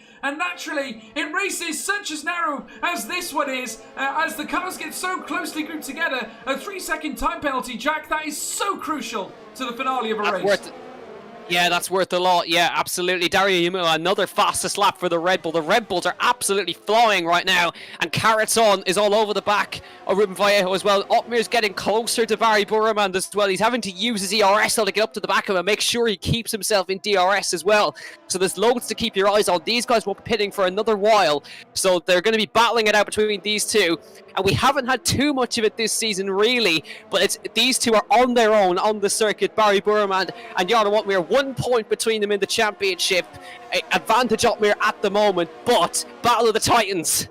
It certainly is the Battle of the Titans, Burman and Opmeer together at the top end of the billing. And also we have further battles in the midfield as well. Dylan Warren trying to close here on Valentin Brufair, who is currently back by 3 seconds. He's lost another second off his teammate Thyman Shooter from where we saw before. And Dylan Warren now getting closer and closer to the rear end of that Alfa Romeo as they come on the outset of turn 1 into turn 2, heading down towards turn 4. He's managed to really put a hole in the delta gap between him and the Alfa. And certainly Dylan Warren, no stranger to wanting to make overtakes. They come down the stretch now out of turn 5 with the DRS open now, heading towards turn 6. Chanakinchi being dragged along into this as well as they come around the next bend. And of course, Dylan Warren, who's had a very tricky latter part of the season, started extremely well, of course, at Austria, where he did manage to scoop up some really, really good points. But since then, it hasn't been quite the same story. They come out now, down towards the stretch out of turn 8, down towards turn 9. And Chanakinchi, you can see him getting closer as well, as Joe Hannon, I believe, is looking like he might get close to Nicholas Mateo as they head down the stretch. And certainly now, DRS will open up for all these cars. Just look at this train, folks. It is absolutely unbelievable. 4 tenths now, the gap between Barry and Opmeer. He fancies a go, doesn't he, Jarno Opmeer on Barry Burman. So it's getting closer between those two. A crucial move just on that previous lap as well by Alvaro Caraton. He got past the racing point of Ruben Vallejo, and he's now got free air to try and push on. He's got to try and get himself back into this race. But Jarno is getting closer to Barry each lap. But Barry is managing his ERS nicely, 60% in the charge versus 40% for Jarno Opmeer. But this is great stuff. They've got 4 seconds over Danny Moreno, who's having serious pressure from the Haas of Lewis Welch, the AlphaTauri of Jake Bennett. You also got Nicholas Mateo, Joe Hannon, and Thyman Shooter in that train. And this is really, really interesting stuff. There's about 30 laps left in this race. And it's basically now a game of cat and mouse at the front. It certainly is, Jack. I have to say, just look at this. Barry Burman and Jarno Opmeer. You said Titans coming together. It certainly is just that. Heading out of turn 1 into turn 2. Closer and closer they come into the next right-hander and sending it round turn 4 into turn 5. Now DRS will open up. Now Opmeer is going to look to utilise it to get as close as he can. Alvaro Caraton setting the fastest lap of the race so far with a 59.920. Heading around now turn 6. Up through now turn 7 very shortly. Just look at the McLaren there. Barry Burman inching closer and closer. The Flying Dutchman is reeling him in. Another lockup from Barry Burman as they head out onto the stretch between turns 8 and 9. Jack, I could not call this at all, but as they come down now towards the final couple of corners, chances for Opmeer. Will he do it on this straight? I'm not sure. He's a little bit of a poor exit from him there as they came round here. I don't think he's close enough to go for an overtake this time, and he's not actually trying for it either. But he's certainly closer on this lap than he was. It's going to come down to about 0.3 of a second in the braking zone, and that's about as close as they're getting into the braking zone for turn 1.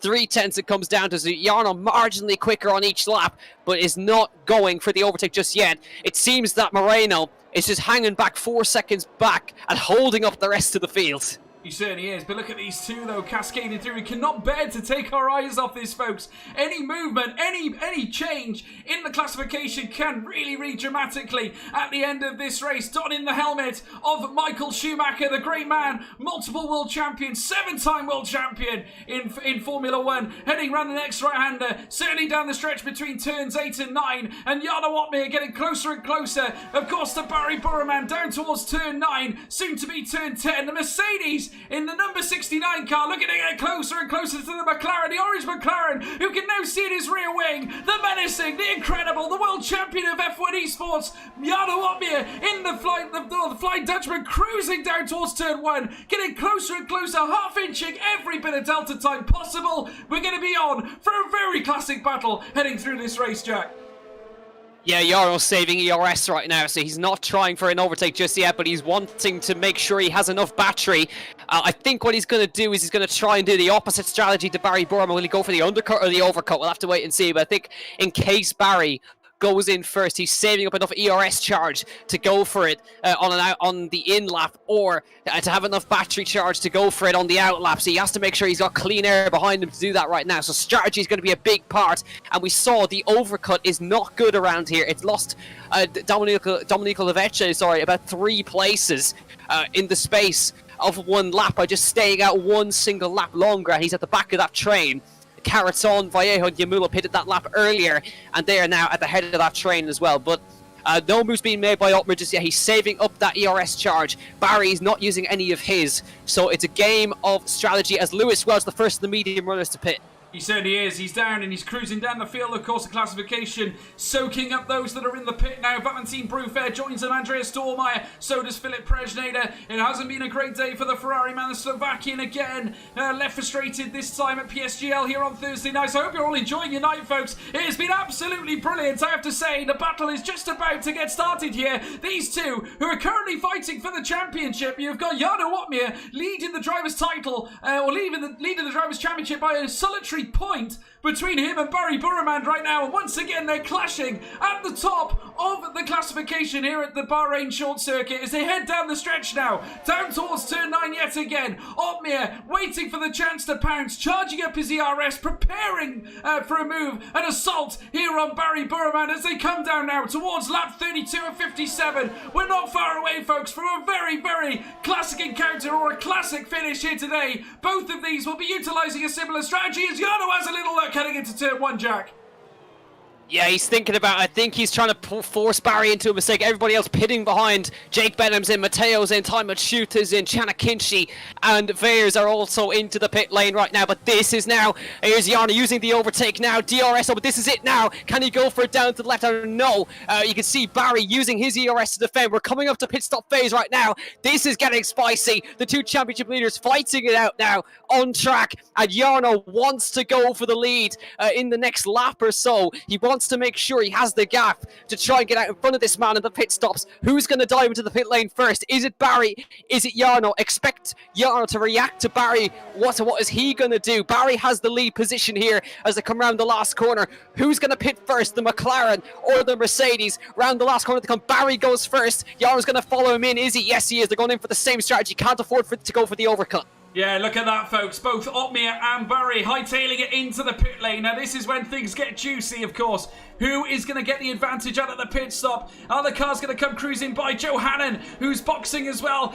Out comes Barry Burman, nose to tail. Opmeer and Barry Martinez takes the lead of the race, at least for now. And crucially, where are they going to come out in relation to the other drivers on the circuit? Ruben Vallejo still in the mix. As you can see, the pink racing point coming into the fray. Burman leaves in front. Otmir in P2, or net P2 shall I say, and currently hightailing their way around the next left-hander, Saley Vallejo, should I say, sorry, Vallejo net P1, and you've got Yamulo and Leveche currently in P4 and 5 as well. So still plenty of racing left. Caraton up there as well, Jack. Caraton is currently in the net race lead at the moment after the pit stops, of course, because Vallejo has the penalty. Caraton has the track position. He's the only man to have pitted, of course. There are 9 laps on the medium tyres. Tom Martinez, he's still in the lead on 32-lap old tyres. He'll be boxing on this lap, I would imagine, to get himself out of the way of these guys as they come along the straight. No, he's going to lead the race for another lap. Keep going, Tom.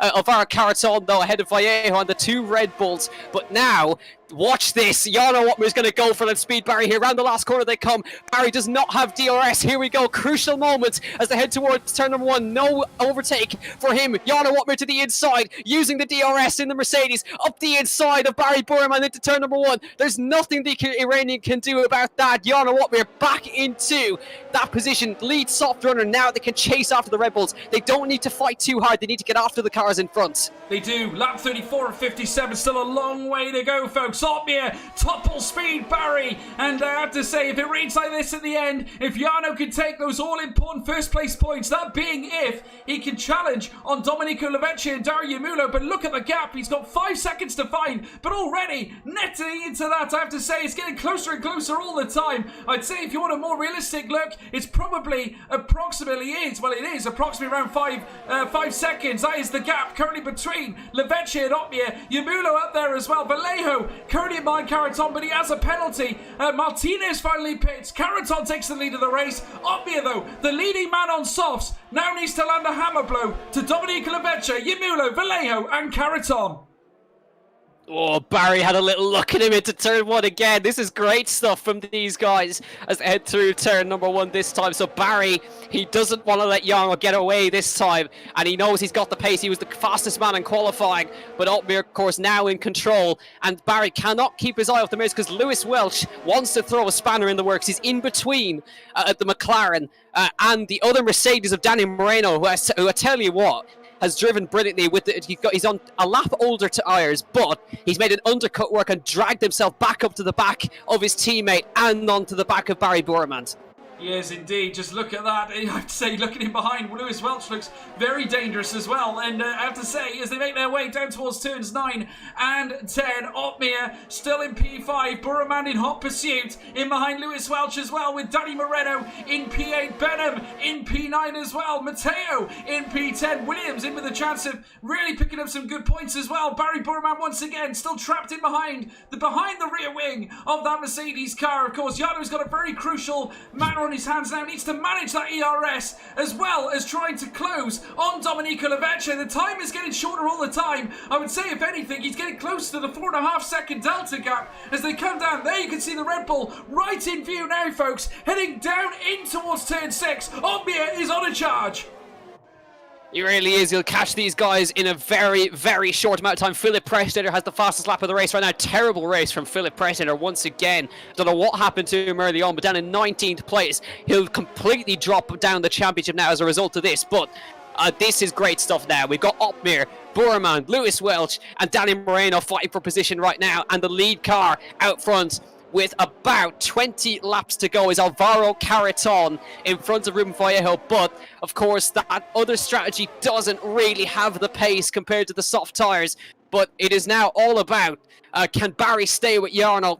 And how will the traffic up ahead, how will the guys on the medium runners play into this battle? They won't have the tyres to defend, but it could play into a factor in the battle between these two. It certainly could. 20 laps remain here in this race. Lap 37 of 57, folks. And look at this. The DRS, the rear wings opening up on the cars, hightailing at Jarno Otmir. But the gap is getting considerably close now. 2 seconds. Jarno has managed to penetrate into the Red Bull of Domenico Leveche. It's getting closer and closer and closer here at the Bahrain short circuit, here at attack here. It is absolutely unbelievable. There you can see in the distance Alvaro Caraton, who's currently leading the fray. Ruben Vallejo hotty on his heels there, of course, with a penalty. But nonetheless, it has been such a dynamic and incredible occasion. And these drivers have certainly given us a treat. Certainly it's a special one to watch. And as they make their way down the stretch once again, still Barry Burman following Jarno Opmeer. He's going to use him to save the ERS as Leveche goes in on the inside of Dario Yamulo and snaps at P3. A tremendous result. Remember, he fell behind his teammate earlier on in the pit stop, but he's managed to tag him back,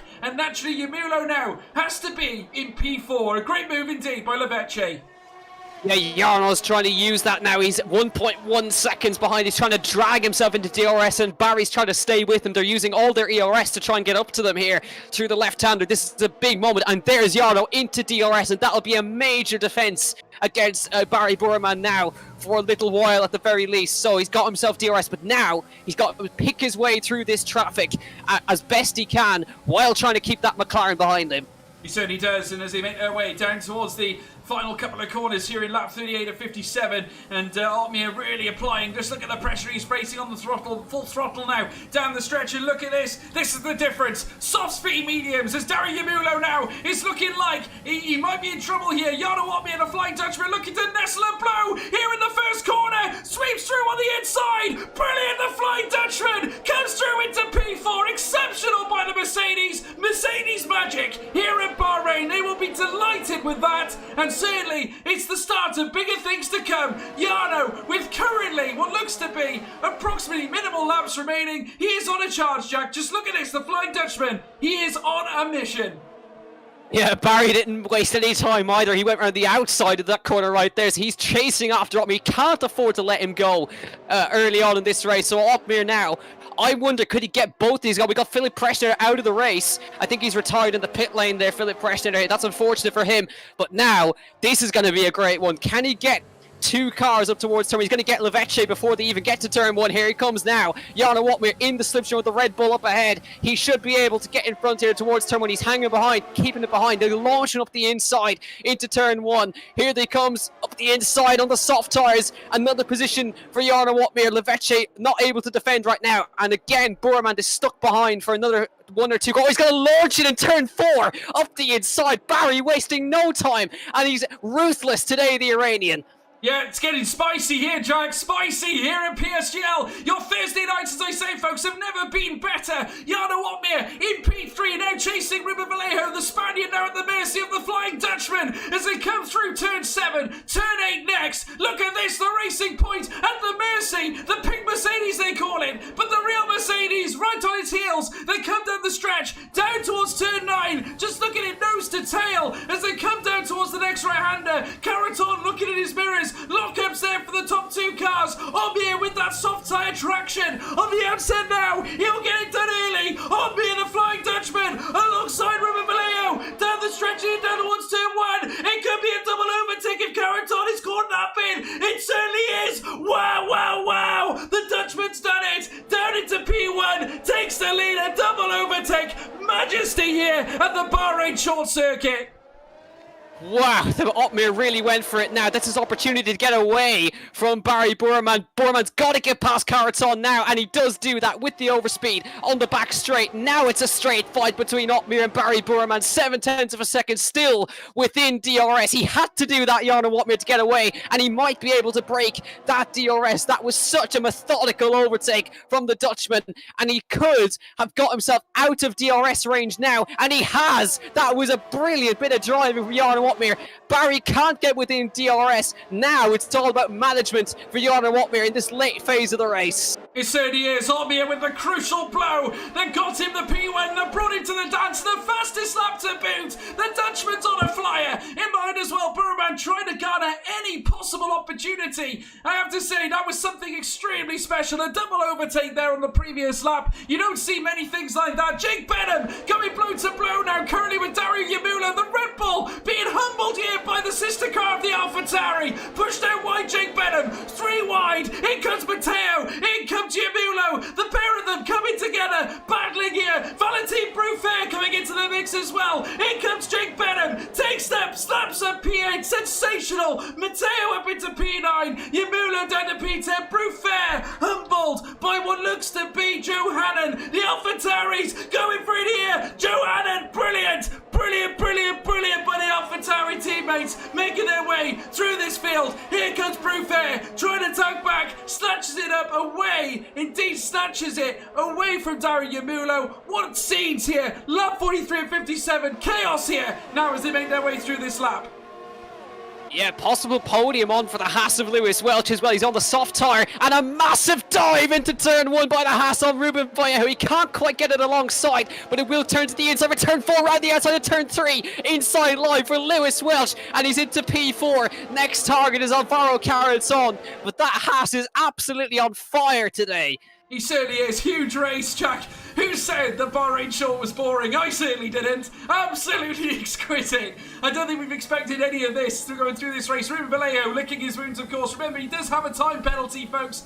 And, of course, Lewis Welch. Incredible moves indeed. We have seen something so exquisite here today. Danny Moreno as well, looking to try and get extra points here for the Mercedes team. He might just do it here as well. Coming down towards turn 9, in towards turn 10. He's going to be patient, wait to utilise the DRS down the home stretch as they make their way around the final corner. Here comes Danny Moreno, the machine, looking to open up the back flap now. Heads down their main stretch, past the paddock, goes wheel to wheel surely with Ruben Vallejo, into his Spaniard counterpart, into turn 1. He does it, superb, smoothly does it, Danny Moreno. He's in the top 5, 2 Mercedes in the top 5 here at Bahrain. Yeah, absolutely, and crucially for Jarno, that'll help him out a lot. He's got DRS on the ghosted car of Josh Idu. That's not going to help Lewis Welch. Inside on Alvaro Carreton. That's the Haas on the podium now into turn number 6. Brilliant job. He's now going to try and keep Danny Moreno behind him. That's not easy at all to keep that Merc behind him. But that Haas, if that gets on the podium, that's some results for Lewis Welch on those soft compound tyres. But we'll see now. It could be now, I think, that Barry should get DRS off the ghosted car of Josh Idan. Well, let's see as he comes through the last corner, and he does indeed get DRS off that car in front, and he'll try and use that to close up a little bit. But they both have no ERS in the tank, and it's advantage to him now as here comes Moreno past Alvaro Carreton towards turn 1. Now he gets closer to Lewis Welch, and it could be a return to the podium for Danny Moreno after a terrible start. It could well be, and just imagine this, Mercedes will be surely watching this again, another double podium in the offing here for their team as they come on the outset now of turn 4, turn 5 now. DRS will open up again. Lewis Welch has got a different fight on his hands this time, very much aware that the podium is at stake, knows that he needs to keep Danny Moreno in behind him. They come round turn 6, Danny's looking all sorts of quick, coming out of turn 6 into turn 7, and the Haas knows that he needs to put on his best defensive performance here, because here comes the Spaniard, Danny Moreno, knows exactly what he needs to do, dispatching the Haas. It's his first priority as they come down the stretch this time, down towards turn 9. This is absolutely exquisite stuff indeed as they come round the next right-hander, out of turn 10. DRS will become active yet again, this time for Danny Moreno. It looks like he'll have his chance, coming past the paddock straight. He goes wheel to wheel, nose to tail. Danny Moreno, the machine, tries to snatch up P3. Welch has no answer. Superb from Danny Moreno. Double podium in the offing for Mercedes if they can keep this up. Moreno moves up a place. Phenomenal stuff. This could still be a 1-2 for Mercedes because look at the amount of ERS that Danny has. He's got nearly 80% charge. He can try and get after Barry Burma to put some pressure on. There's still about 10 laps to go, so he could still get himself in second place, but he's got to really push on right now and close up to the back of that McLaren, if at all possible. These guys up front have got no ERS, but it would take a massive effort from Danny Moreno to get himself into second place. But it was all in that early effort when he went wide in turn 4. He could have been in between those two, but alas, it was not to be. He's got to try and get after them now. He certainly does, and just look at his cluster in the midfield as well. Ruben Vallejo still in P6, his teammate Dylan Warren not having the best of days. We know that he's feeling a little under the weather though, so naturally feeling a little bit frail here in this circuit. Chanakinchi and Dormeyer currently have him sandwiched in between the two Renaults. Still up here with the fastest lap. But look here by the Red Bull, and looks like Domenico Lovecchi looking to dispatch that. That's Dari Yamulo. I think he's having a nose Or is it actually? No, it is Vallejo, currently being looked at by Domenico Lavecce, heading down the stretch in behind Johanan as well. The two AlphaTauris have really come to party here. Jake Benham and Johanan both working in tandem here, both in the points as well. Great day for the AlphaTauris today. Certainly looking to pull as many points as possible. Just to state as well, Lewis Welch has actually dropped so much time, 2 seconds. Now Danny Moreno has managed to plant, I believe, in accordance to the delta might actually be incorrect. We're just going to have a look now. No, it's 1.3, folks. Not quite as much as 2 seconds, but enough nonetheless. It's getting really tight currently at the top 3. Yeah, that means that Danny Moreno has pulled a second on Barry Borman in 1 lap. This might be the fastest lap of the race as well. No, not quite, but he's getting close to Barry Borman. But can he get any closer? He's basically out of ERS right now. 3%. The battery used it all up. But he's dragged himself right back into it now. That's some recovery. And Johanan goes up the inside of the Red Bull into turn 1. P7 for him right now. That will actually turn to P6 after the penalty for Vallejo. So a good result on for AlphaTauri today. It certainly is, and look at this as well. Dario Yamulo coming to blows with Dylan Warren. They're going wheel to wheel, I believe, and I think that Yamulo might have just dispatched him here. Incredible indeed. Coming around the next left-hander here at turn 6. The Racing Point going deep was China. What looks to be Andreas Dormeyer, who just overbroke there, and that's opened the door potentially for Thyman Shooter, who we haven't seen much of this race, but currently throws it down the inside there, heading around turn 8, and wheel to wheel pushed off the track was Dormeyer, and this time Thyman Shooter gets it done. And certainly munched his way up to P15. Exquisite stuff indeed. Now he's got Dylan Warren ahead of him now on the soft tyres. Thyman Shooter looks to have some excellent grip on that car. Heading down the stretch once again. Still nose to tail. Vallejo getting closer, going wheel to wheel now with Caraton heading into turn 1. The two Spaniards meet into turn 1 yet again. Wheel to wheel remains it is, but still Caraton holding on. Vallejo not giving up around turn 4. Exquisite here at Bahrain. Time penalty issued this time. Nonetheless, Dario Yamulo picks up, but Vallejo holds off Caraton for the time being. Yeah, that's close as hell with Johanan pouncing on all of that. He moves up to P6. That was Thyman Shooter going off in the first sector. But Johanan could be on for a top 5 here if he gets past. He actually is in the top 5 after the penalty for Vallejo here in P5. Let's see if he can get himself any further up. But look at Danny Moreno, 1.1 seconds off the back of Burman. He's so close to DRS. He just doesn't quite have it. 1.09 through the last corner. He's getting closer and closer each lap, and he could be a threat with about 7 laps to go in this race. This could still be a Merc 1-2 at the very end. It could well be. It could well be, Jack. It's exquisite. They're just rounding turn 1 now, and the two Mercedes, Jarno Otmir and Danny Moreno, could be tasting a double podium glory, or a 1-2 here at Bahrain Short, and this will be a great addition to their list of achievements they've made this season. Just looking at behind as well, Ruben Vallejo in P5 with Johanan hot on his heels as well as they come round the next left here through turn 6. Turn 7 beckons again. Just look at this. Barry Burman already lost by 1.5 seconds behind Otmir. This leaves him at the mercy of Danny Moreno, and he's getting closer, Jack, closer and closer all the time. It's literally nothing between them right now. He's just not quite getting DRS again. 1.0 across the DRS detection point. He hasn't quite got it again this lap, but he is a little bit closer. He's using everything he has to try and close up to him. This will be a grandstand finish here as we now look. Johanan still behind Ruben Vallejo, but he's not able to get through just yet. He's being very patient here.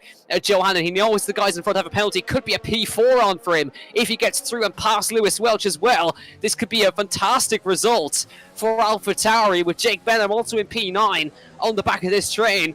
And Johanan is also the biggest mover in this one. He's up 7 places from where he started as well. Could be 8 by the end of it. And look at that, Moreno, 9/10 of a second. He's in DRS range. He certainly is. Just look at that. The gap is absolutely narrow. Just look at them. Barry Burman, you see the rear wing of that McLaren getting closer and closer to the front wing of the Mercedes yet again. And look at them in tandem right now. Barry Burman, arguably the best drivers in the world, currently up in the top 10 of this Grand Prix here at Bahrain, is absolutely unbelievable. Andreas Dormeyer with a 3-second time penalty. Moreno looking to try and get closer, still not quite close enough. DRS is actually active though this time. He will be able to plough back at least some of the delta gap as they round turn 1. Very soon into turn 2. Turn 3 will beckon, and turn 4, and that is where it will begin yet again. But look at this, Moreno getting so close, Jack. The question is, can Moreno do it before the end of the race?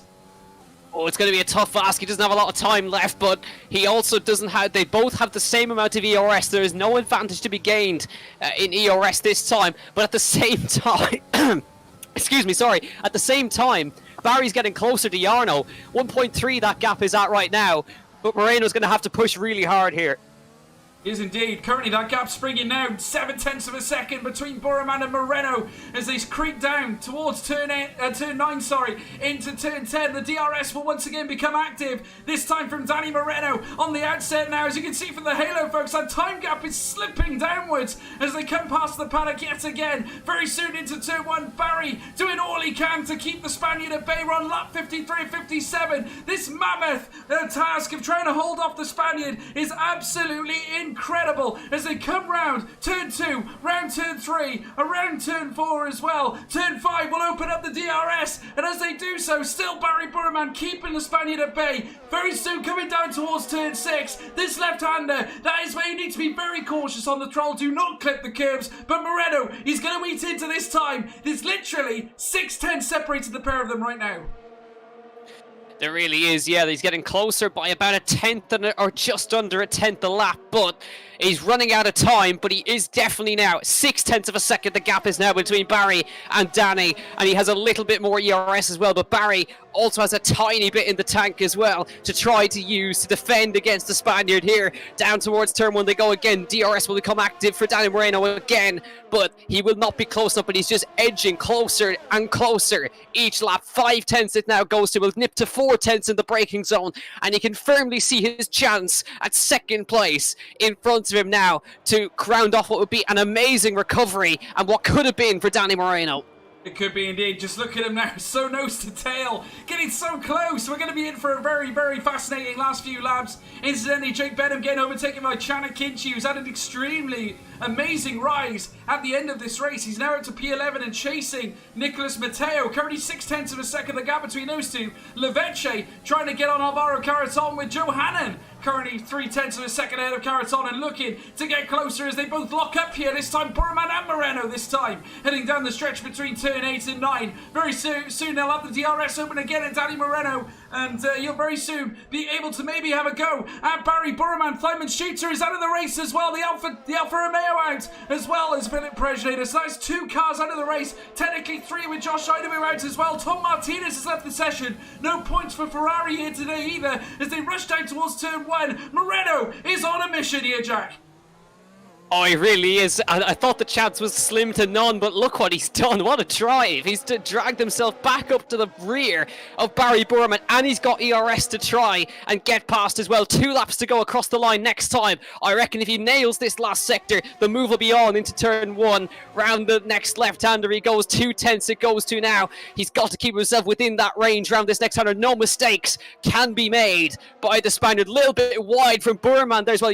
He's having trouble with understeer, it looks like, in that car. Round the right-hander he goes. Surely it's on now for Moreno. Down towards the last corner he goes. Fastest lap for Flores Veers down there in P16. But here he goes through the last corner now. DRS will become active. Barry's got to try and defend with everything now. But is it inevitable? Here he comes now. DRS enabled for Danny Moreno. 2 laps to go. Here comes the Mercedes down towards turn 1 with no overtake on. Barry Burman defends. Where can Moreno go? Outside line for the Merc right here. Barry Burman defends the inside line. No switch back on for Danny Moreno just yet, but surely now this is going to be now a last lap overtake for P2 unless he can get the eggs out of here. But Barry Burman is defending with everything he's got. He certainly is. Moreno still, though, on tabs, potentially looking to upset the day of Barry Burman. He knows he has to strike soon. The tyres are starting to wear thin. They come in around turn 6 now. We're on lap 56 and 57, the penultimate lap here, folks. And certainly with the way things are strung out right now, Barry Burman is currently at the mercy of one Danny Moreno, the super fast Spaniard, against the fast as well. Fast Iranian, that of Barry Burman. Chances here for Danny Moreno. Goes defensive. Oh. Blimey! I know what's going on here, George. I know he was trying to let Danny go in front, so he had DRS. Danny was not having any of it, was he? Down towards turn 1. Now, that was a little bit of tactics going on, but there's nothing Barry Burman can do here. Down towards turn 1. Danny Moreno, what a recovery. P2 he goes towards turn 1. Barry tries to come back at him into turn number 1, but it is a Mercedes 1-2 once again at Bahrain short. Can Barry Burman come back at him through turn 4? No, he can't, but the tactics were being thought of right to the last moment, but Danny Moreno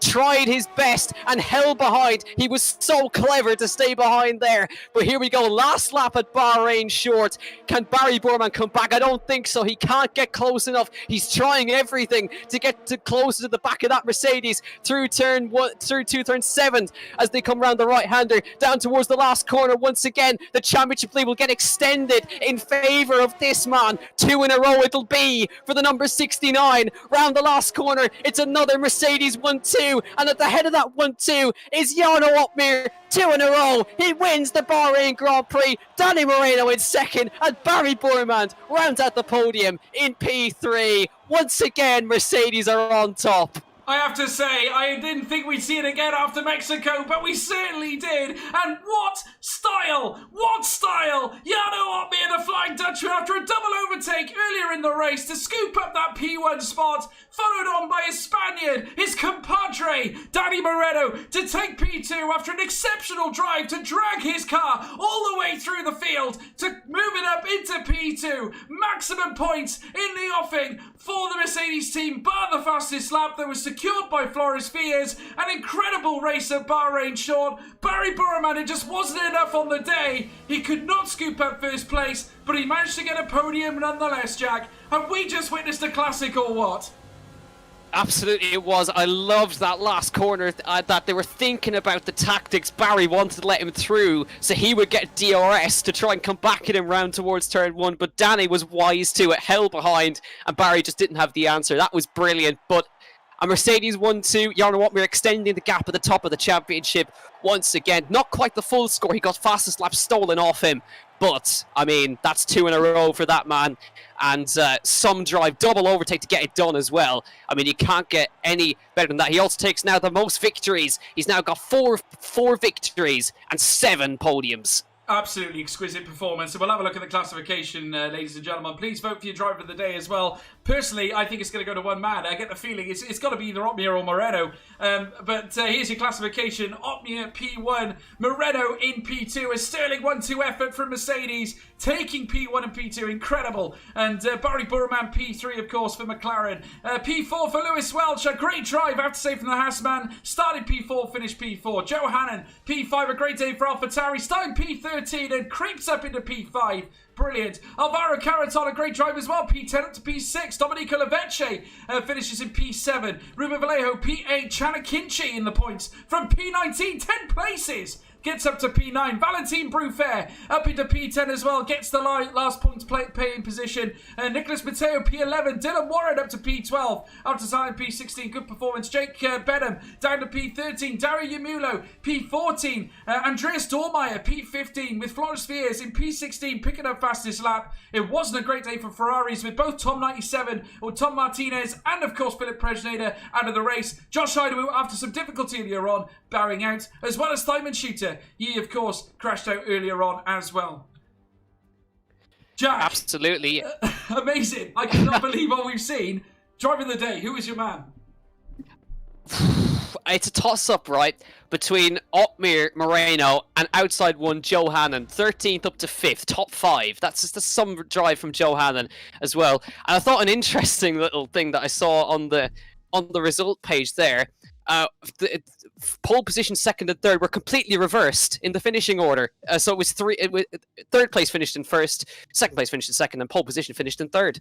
It goes to show that not necessarily, pole position doesn't necessarily mean victory, does it? I mean, I have to say, Barry Burman looked to have the pace. I definitely thought my pick had the advantage coming into the race, but he didn't. He lost it. He's down in P3. And who got it? I tipped Jarno Opmeer last week. I didn't tip him this week. Maybe I should have. Manuelos picks up the victory this week and joins us on 3 wins across the board. Jack, you're the only one without a win. I know, yeah. Do you know what? I think I might be disqualified from this championship because whoever I say just seems to have a terrible race. So, now to be fair to Alvaro Carreton, he got put on the alternate strategy and drove very well to get 7th. So I'll give Alvaro props to that. I don't think that was the strategy he actually wanted to be on, but despite the wheel issues, drove very well in the end. Oh, it was a tremendous drive, and I have to say we were so lucky to witness something like that. And nonetheless, it was a great performance. We do have Jarno Otmir in the commentary box with us after a great drive. Jarno, I know you don't like Bahrain short. Qualifying, though, great performance, but that race, that was spectacular, wasn't it? Yeah, Bahrain short, not my favorite track. Not a huge fan of the short tracks. So, but anyway, I think pace was a little bit off in qualifying, but the race pace was quite solid. I could feel like I was very consistent in the race. Tire wear was good, as I think at the end of the medium stint really pulled back. So yeah, I think that was really good. Yeah, well, it seemed to me that if you were on the mediums or started on the mediums, you definitely had the advantage. It goes without saying, but I have to say, the audacity to make a double overtake like that into turn one, you definitely had the pace going towards the end. The softs were working for you. You must have been a lot of courage to make a move like that, certainly around Bahrain, where the traction isn't always so brilliant, is it? Yeah, I kind of had to because I think Barry was deploying all of his ERS, so it was a little bit an attacking maneuver and at the same time a defensive maneuver because if I didn't went for it, I was going to lose the theoretical P1 of the race, I felt like. So I had to go fit. I had to go in the offense to defend, and it worked out quite well. So. Yeah, and a crucial win as well. Certainly in the tussle for the championship. Yourself and Barry, of course, heading into the race. A single point is all that separated you. You've now come out of this with yourself in P1, Barry into P3. Just how important was this in your eyes after a win such as that in terms of the championship? Yeah, for the championship, it's really important, of course. At the moment, I really just try to enjoy the game as we're going towards the end of the game cycle. And just really trying to enjoy it at the moment with this, with some different championships and not practice too much anymore as well. I had the F1 Esports Championship, so I'm just trying to enjoy it at the moment. And then once the new game comes out, I'm gonna go maximum attack. Not practicing. I don't believe you, Jarno. Don't believe you. I have to say I'm still practicing, of course, but not as much as I would for an official F1 Esports Championship. No, of course. No, I have to say, tremendous drive. And Danny as well, picking up an incredible P2 as well. I have to say it was a mighty drive from him and a huge testament to how far along Mercedes have come. Another 1-2 as well in the PSGL Championship. We saw that the head honchos up at Mercedes were delighted on social media when they reposted that one. I'd imagine they must be jumping for joy again, Jarno. Yeah, it's our second 1-2 in a row. I think our third total. We haven't done a lot of races together yet in PSGL. I think we've done 4 races together, but we've got 3 1-2s. So we got it wrong in Kota, of course. Both with the strategy a little bit, I think so. So but this time we got it right, and I hope next week we can get it right again as well. Yeah, absolutely. Well, we'll look forward to seeing some more of it, I have to say. But congratulations on another P1 and securing that top spot in the championship for now. Well done. Thank you. Next up, Barry Burman. I have to say, Barry, you must be heartbroken, my friend. After a very, very good performance in qualifying, an incredible series of laps in Q3, you got undone by a very, very fast machine. Danny Moreno in the final lap taking it to you at the end. Just talk us through that race. That was helter-skelter, wasn't it? I just really got it because I haven't really practiced this track too much because I was really busy with the Nations Cup in other league. And I really didn't know I have to save one more soft tire in the quali to be a new soft in the race. And it was completely my mistake because my banker could be even pole. If I knew it, I would not do that last run on soft in quali. And then when I did, when I came to the race, I say, oh my god, it's gonna be a tough one because I knew, I think everyone knew how much soft tire compared to the quali soft tires is really big advantage. But yeah, I did a big mistake. Not really managed good my fuel as well. But yeah, I think but the pace, I should say, was really good till the soft tires really, because I didn't have. I think Danny and Jarno saved a new tire, so which is very advantage for them. But yeah, it was again completely my mistake. But at the end of the day, go. No, I was going to say, do you think that last run in qualifying was the difference maker today? No, yeah, that's it. But only for the tires, but because my banker could be even pole, so I shouldn't really do that run again. I don't know why, but I haven't really tested the race, so I really didn't know I have to say one more soft compound for the race, and because my banker already was enough to get pole. I knew because if I knew, as I said, I would not do that, and it will be, in my opinion, it will be P1 for the race because the pace I think was really there, even with the quality tire, I should say. But yeah, this I should say this mistake really not good in this because it's only 4 races left, and definitely Jarno leading the championship, and he extended now as well. So yeah, not really happy, but happy with my driving, but not really happy with my mentally as I did that soft run. But yeah, GG to Jarno and Danny, fully deserved. Yeah, I mean, it was an extraordinary race. I mean, you've got to take comfort in qualifying. Obviously, been a lot of speculation, obviously, in the media. Obviously, looking recently at where you're going to go for F1 esports, and everyone raising questions. This serious talent, Barry Burman, looks like an exciting prospect for F1 esports. And certainly based on what we've seen at PSGL, your pace has certainly been there. And obviously you're up there fighting regularly, fighting with the Mercedes, of course, of Jarno and Danny. What's your confidence like heading into the final few races? Because, of course, this was a massive point today, wasn't it? Because, seriously, Jarno was 1 point ahead of you in the championship before this race today. How crucial is losing out today going to be towards the championship? To be honest, I should say it's a way too much because the PSGL point is completely different. So it's now, I think Jarno is now, how much? He's now 7 points behind. Which is not great, to be honest, I should say, but I will do absolutely my best, and definitely he. I think we might have lost Barry there. Barry, can you This hear is me? why. There you are. Okay. I should say this is why Jarno is champion. He's not making a small mistake. So, in my opinion, this is why he's a champion. So, yeah, I should say because it was completely my mistake, and even my field wasn't really enough because I haven't done any race in this track. But yeah, at the end of the day, GG to Jarno. His experience really helping him, in my opinion, and definitely his pace as well. But yeah, absolutely. I think I'm now not really happy with that. But to be honest, I should say, for me at least, because last year we all know it wasn't really good day for me, and I couldn't really do my esports rookie year. So I should say next year gonna be this year I should say gonna be my rookie year, but not actual rookie year. So it's a great experience to get from Jarno, from Danny, to really not making these type of mistake in the actual F1 esport. So yeah, looking forward to learn from these 4 races, and I will do absolute my best to fight for the championship as well.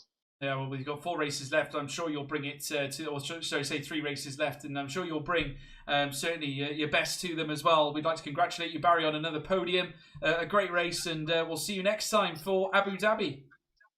Yeah, thank you so much, George and Jack, for commentating as well. No problem. You're very kind. Thank you, Barry. Thank you so much.